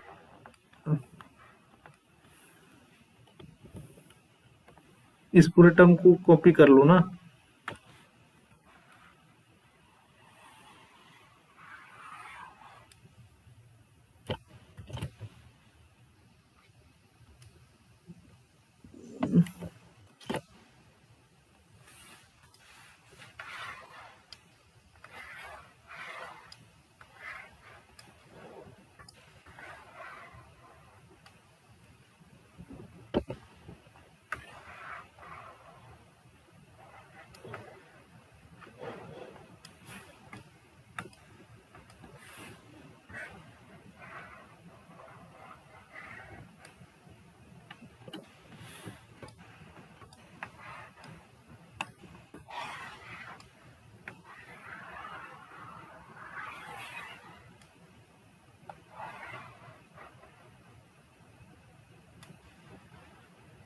ये हमारे पास क्या था, तो ये ए इनवर्स इक्वल हमारे पास था ना। अब आइए देखिए ए इनवर्स इक्वल टू हमारे पास क्या आ सकता है, देखिए तो ये इन सब का सम, यानी कि इसको चाहे तो आप मल्टीप्लीकेशन कर दें, यानी कि ये पूरा टर्म एज इट इज रहेगा -16 -18 और यहाँ पर हो जाएगा -18, यहाँ पर आ जाएगा -5 -7 और -6, ये हो जाएगा 5 6 और यहाँ पर हो जाएगा 5, ठीक है। और यहाँ पर प्लस 4 का मल्टीप्लीकेशन कर दिए हम लोग, यहाँ पर क्या हो जाएगा 4 4 16 60 4 जा 24, यहाँ पर हो जाएगा 24, 4 1 जा 4 4 3 जा 12 हो जाएगा और 4 2 जा 8 हो जाएगा, यहाँ पर -4 हो जाएगा, -16 हो जाएगा और -12 हो रहा होगा, यानी कि ये टर्म हमारे पास हो गया प्लस। अब देखिए यहाँ पर क्या होगा 1 0 0 0 1 और 0 0 0 और 1 हमारे पास इस प्रकार से मिलकर आ रहा होगा। अब इन सब का सिंपली आपको यहाँ पर क्या करना है, सम करना है, यानी कि ए इनवर्स हमारे पास इक्वल होगा 1/4 और इन सब का सम हमारे पास क्या निकल कर आएगा, -16 + 16 0 हो गया, यहाँ पर आपके पास सिंपली 1 निकल कर चला है, यानी कि यहाँ पर 1 निकल कर आएगा। 18 - 24 -18 आपके पास क्या निकल कर आएगा, 24 - 18, यानी कि यहाँ पर आपके पास प्लस का 6 निकल कर आ गया। 18 और 24 यानी कि फिर आपके पास अगेन यहाँ पर 6 निकल कर चला आया। -5 + 4 + 0 यानी कि आपके पास यहाँ पर -1 निकल कर आया। -7 + 12 यानी कि आपके पास यहाँ पर 5 निकल कर आया और 5 + 1 यानी कि आपके पास यहाँ पर 6 निकल कर चला आया। -6 + 8 यानी कि +2 और +0 यानी कि आपके पास यहाँ पर +2 निकल कर आया। 5 - 4 यानी कि +1 और 0 यानी कि यहाँ पर +1 आ गया। 6 -16 यानी कि -10 + 0 यानी कि आपके पास -10 आया और यहाँ पर आपके पास 5 -12 यानी कि -7 और +1 यानी कि यहाँ पर आपके पास 6 निकल कर आ जाएगा। हाँ 6 आपके पास एग्जैक्टली निकल कर आ जाएगा। अब आप चाहें तो 1/4 से इन पूरे मैट्रिक्स में मल्टीप्लाई करें या फिर आपके पास आंसर निकल कर आ गया। अब इसी प्रकार से a-2 आपको निकालना होगा, तो a-2 निकालने के लिए आप लोग क्या करेंगे, देखिए a-2 निकालना है तो a-2 का इस पूरे इक्वेशन में मल्टीप्लाई कर देना, ठीक है। a-3 निकालना है तो इस पूरे इक्वेशन में -3 का मल्टीप्लाई कर देना, बाकी एज इट इज आपको काम करना होगा। तो आई थिंक आपने इस चीज को समझा। अब हमारे पास देखते हैं क्या इससे बेहतर कोई सवाल आया हुआ है। इसके पहले वाले मैट्रिक्स में तो बिल्कुल नहीं आया है। कैली हैमिल्टन थ्योरम से कांस्टेंट निकालना, सिस्टम ऑफ, ये सब आप लोग आइगन वैल्यू आइगन वेक्टर को निकालना आप पढ़ चुके हैं यहाँ से। ये भी कैली हैमिल्टन थ्योरम से इसको निकालना है, Cayley Hamilton then find the eigenvalue of this term, तो इसको आप लोग कर सकते हैं, हमने जो कंसेप्ट बताया हुआ है तो उसके माध्यम से। इसके बाद कोई भी सोल्यूशन हमें नहीं मिलता। अब हम लोग यूनिट 2 के ऊपर मूव करते हैं। यूनिट 2 के ऊपर हम लोग सवाल को डिस्कस करेंगे और इसको कंसेप्ट को भी देखेंगे और उससे रिलेटेड सवाल को भी हम लोग यहाँ पर डिस्कस करने वाले हैं। तो अब हमने बैकग्राउंड को भी व्हाइट कर लिया है और चीजें आपको थोड़ी और क्लियर हो जाएंगी, क्योंकि पहले पीपीटी बनाते बनाते मैं ब्लैक पे ही बनाया था और ब्लैक पे उतनी अच्छी हमारी वीडियो नहीं आ रही थी, अब व्हाइट पे कुछ अच्छी आ रही होंगी। तो ये यहाँ से आपके पास यूनिट 2 का क्वेश्चन शुरू होता है। यहाँ से आपसे कह रहा है क्या, find the nth derivative of tan inverse x by a। तो इसको आप लोग कैसे सॉल्व करते हैं इसको मैं यहाँ पर डील करके बताऊंगा, ठीक है। सक्सेसिव डिफरेंशिएशन वाले टॉपिक में आपको पहले ही क्वेश्चन ये देखने को मिलता है। आई मैं long question, long answer type question में से आपको यहाँ पर क्वेश्चन उठाया हुआ है। तो सबसे पहले आप लोग क्या लिखेंगे, आपके पास y इक्वल क्या गिवन है, y इक्वल आपके पास गिवन है sir tan inverse x by a, ठीक है, tan इनवर्स x बाई ए, ठीक है। आप लोग इसको 1 टाइम डिफरेंशिएट करना, एक बार डिफरेंशिएट, यानी कि इसका first time differentiate with respect to, यानी कि इसका nth डेरिवेटिव निकालना है ना, तो nth डेरिवेटिव ऐसे ही निकालेंगे, या फिर tan inverse x by a हो या फिर y equal to sin inverse x by a, कुछ भी हो तो आपको ऐसे ही काम करना है। Differentiate DIFFERENTIAT differentiate with respect to x we get हमें मिलेगा क्या, जब x के रिस्पेक्ट में आप डिफरेंशिएट करेंगे। देखिए y को हम लोग क्या लिख लेंगे, y1, क्योंकि डिफरेंशिएशन इसका या तो y डैश कर लो या y नंबरिंग कर लेना, क्योंकि n टाइम डिफरेंशिएट करते हैं तो y1 करके ही हम लोग यहाँ पर लिखते हैं। ये टर्म हमारे पे tan इनवर्स कुछ भी होता है तो 1/1 प्लस थीटा का स्क्वायर, यानी कि यहाँ पर क्या हो जाएगा x बाई ए का हमारे पास हो जाएगा सर स्क्वायर, ठीक है। यानी कि y1 हमारे पास कुछ इस प्रकार से मिलेगा और फिर अगेन चेन रूल के थ्रू हम लोग डिफरेंशिएट कर देंगे। x अपॉन ए का भी डिफरेंशिएशन हमारे पास क्या निकल कर आएगा, x अपॉन ए का डिफरेंशिएशन हमारे पास क्या निकल कर आएगा, x अपॉन ए का डिफरेंशिएशन इंटू 1 अपॉन ए निकल कर आ जाएगा, क्योंकि x का ही डिफरेंशिएशन होगा जो कि 1 हो जाएगा। 1 बाई ए तो हमारे पास यहाँ पर कांस्टेंट है, ठीक है। यानी कि y1, यानी कि इसको अगर आप सजा कर लिखे तो ये टर्म हमारे पास क्या बना, 1 upon 1 plus x square upon हमारे पास बना ए स्क्वायर इंटू 1/a। इस टर्म को हम लोग और क्या लिख सकते हैं, इसको लिख सकते हैं सर एलसीएम ले लीजिए, 1 upon a square plus x square upon हमारे पास हो जाएगा ए स्क्वायर इंटू हमारे पास हो जाएगा 1 अपॉन ए। इसी टर्म को आप लोग कुछ इस प्रकार से भी लिख सकते हैं, इसी टर्म को आप लोग कुछ इस प्रकार से भी लिख सकते हैं कि हमारे पास क्या बना, देखिए इस ए स्क्वायर को आप लोग ऊपर लेके चले जाओ तो ये हो जाएगा ए स्क्वायर अपॉन हमारे पास क्या हो जाएगा a square plus x square into 1 upon a, यानी कि ये हमारे पास क्या है, तो ये y1 हम लोग सॉल्व करते हुए जा रहे हैं, तो यहाँ से ये कैंसिल आउट हो जाएगा और y1 आपके पास अगेन इक्वल हो जाएगा किसके, तो y1 इक्वल हो जाएगा हमारे पास 1 upon a square plus x square, और यहाँ पर एक ए बचा है ना, तो ठीक है ए upon a square plus x square. ये हमारे पास क्या निकल कर आया सर, y1 निकल कर आया।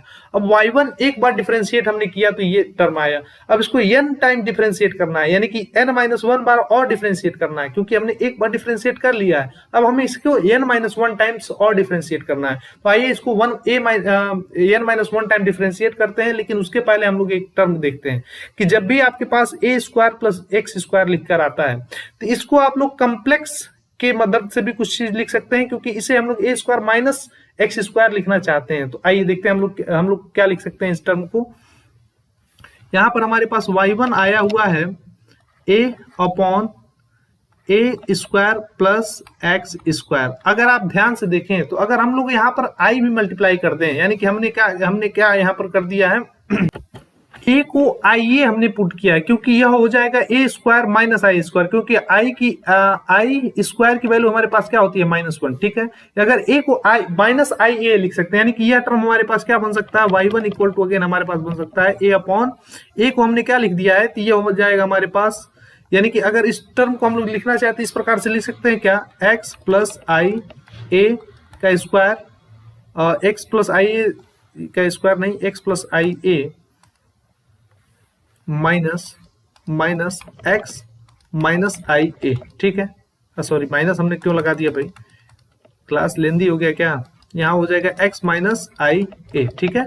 इस प्रकार से हमने कर दिया। अब देखो क्या इन दोनों का मल्टीप्लीकेशन हमने क्या की होगा, ये इन दोनों का मल्टीप्लीकेशन एक्स स्क्वायर हमारे पास हो जाएगा और माइनस आई ए इंटू एक्स, ठीक है, ये हमारे पास एक टर्म बचा, और माइनस आई ए इंटू आई ए इंटू एक्स और आई ए इंटू माइनस आई ए स्क्वायर, ये हमारे पास क्या बनेगा, माइनस आई ए का होल स्क्वायर और माइनस आई ए का होल स्क्वायर बनेगा, आई स्क्वायर हमारे पास हो जाएगा ए स्क्वायर, यानी कि हमारे सिस्टम एकदम एग्जैक्टली सही लिखा हुआ है हमने, ठीक है। आई स्क्वायर की वैल्यू हमने यहाँ पर 1 लिखती हुई है।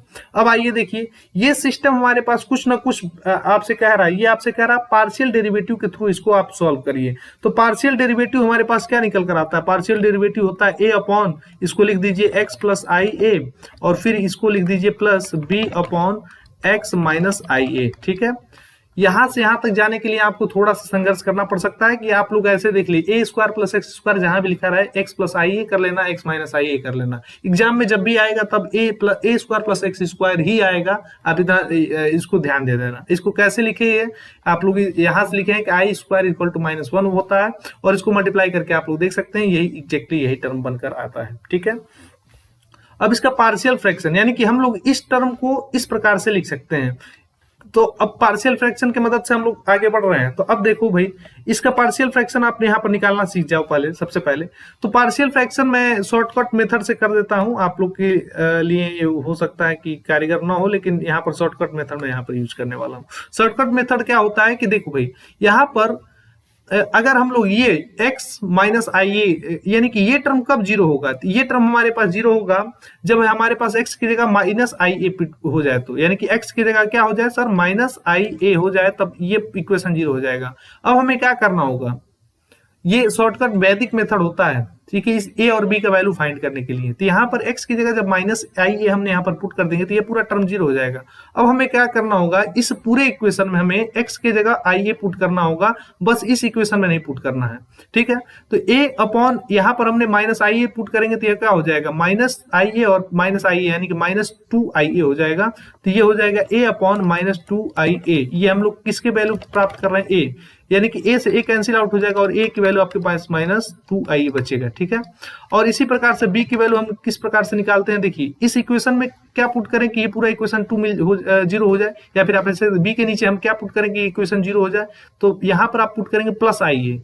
अब आपको कुछ करना नहीं है, प्लस आई ए मिल गया, अब इस इक्वेशन को ढक लीजिए और यहाँ पर प्लस आई ए पुट करेंगे तो आपके पास क्या बनेगा, a upon x plus i a, ठीक है।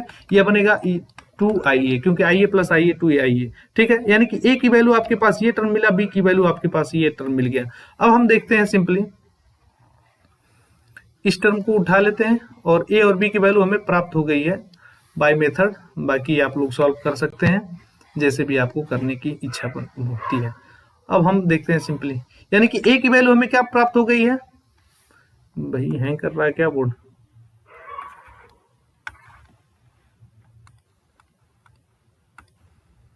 ठीक है।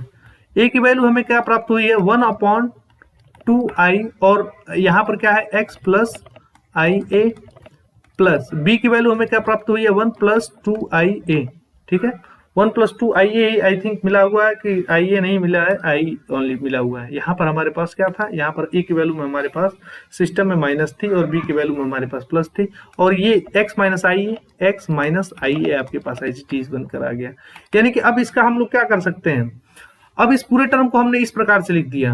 अब सिंपली आप लोग एलसीएम ले सकते हैं, यानी कि y1 लेके चल रहे हैं हम लोग, तो 1/2i आपके पास कॉमन है और यहाँ पर आपके पास बचा है 1 प्लस आई ए, और x plus i A plus हमारे पास क्या बचा है 1 माइनस आई ए, कुछ इस प्रकार से हमारे पास बचा है। ये हमारे पास क्या हो गया सर, ये हमारे पास इक्वेशन 2 बनकर आ गया, ठीक है। अब देखिए हमें nth डेरिवेटिव निकालना है ना, y1 हमारे पास ये निकल कर आया, तो nth डेरिवेटिव का हमारे पास फार्मूला क्या होता है, यानी कि हमें क्या निकालना है, yn।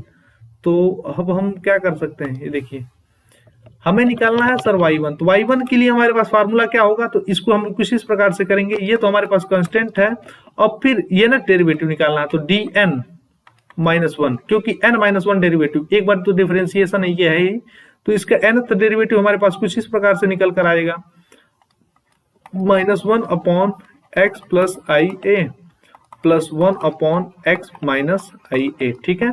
ये टर्म हमारे पास निकल कर आएगा। अब nth डेरिवेटिव हमने के nth डेरिवेटिव n डेरिवेटिव, ठीक है, या फिर आप कहें डेरिवेट n-1 टाइम, एक बार तो डिफरेंशिएट आपने कर लिया है और अगेन टाइम में हम लोग क्या करेंगे, डेरिवेट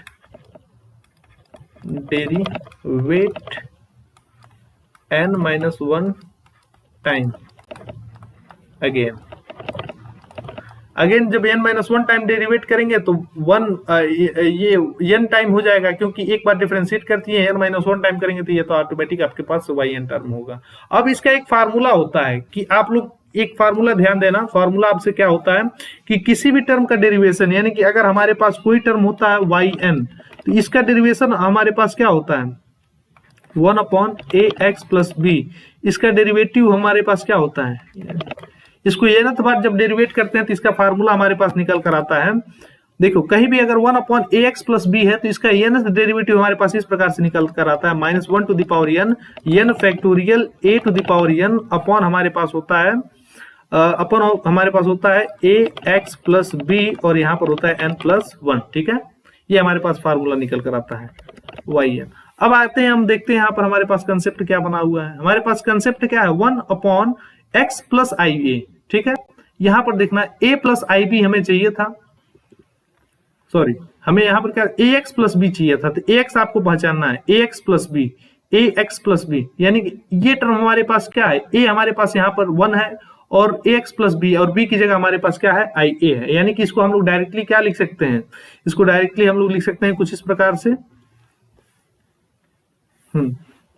डायरेक्टली हम लोग लिख सकते हैं कि सर yn इक्वल टू हमारे पास हो जाएगा 1/2i, और यहाँ पर हम लोग फार्मूला के यूज कर दें तो हमारे पास निकल कर आ जाएगा -1 टू द पावर n-1, क्योंकि n डेरिवेटिव है n-1 फैक्टोरियल, और फिर यहाँ पर 1 to the power n-1 upon ax plus b, तो ax हमारे पास क्या है x प्लस आई ए, और इसके n+1 डेरिवेटिव n+1 -1, ठीक है, और n -1 +1 होगा ना, n -1 प्लस 1 हमारे पास हो जाएगा। ठीक है, तो इतनी बातें आई थिंक आपने यहाँ पर समझा।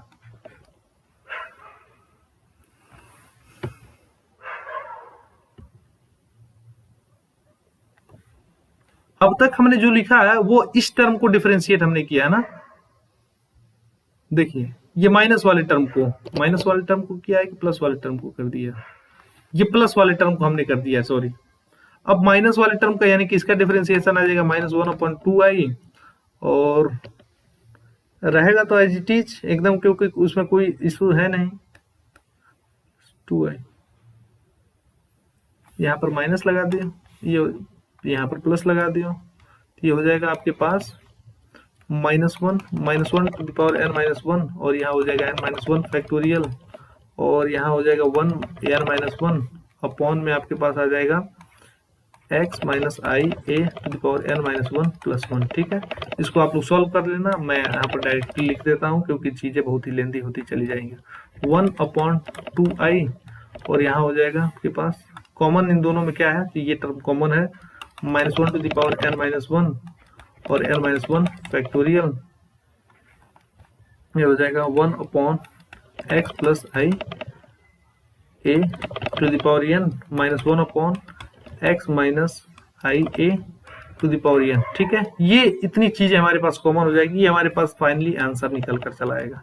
लेकिन अब हमें यहाँ पर x माइनस आई ए, ये आई ए यानी कि हमारे पास यहाँ पर कौन सा टर्म निकल कर आया है, ये कम्प्लेक्स नंबर निकल कर आया है, इसे हम लोग सॉल्व करेंगे। इस कम्प्लेक्स टर्म को हम लोग यहाँ पर सॉल्व कर रहे होंगे इसको, क्योंकि हमें इसको कम्प्लेक्स टर्म को हटाना होगा, तो इसको हटाने के लिए हमें थोड़ा सा फॉर्मूला यूज करना पड़ेगा।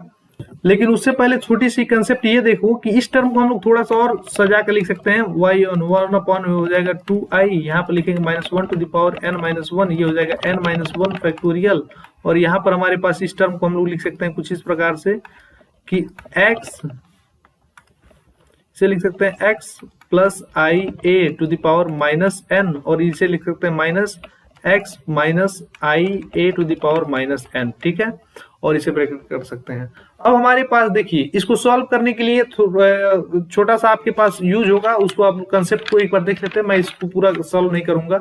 देखो, इसको सॉल्व करने के लिए थोड़ा सा आप इस कंसेप्ट का यूज कर लेना।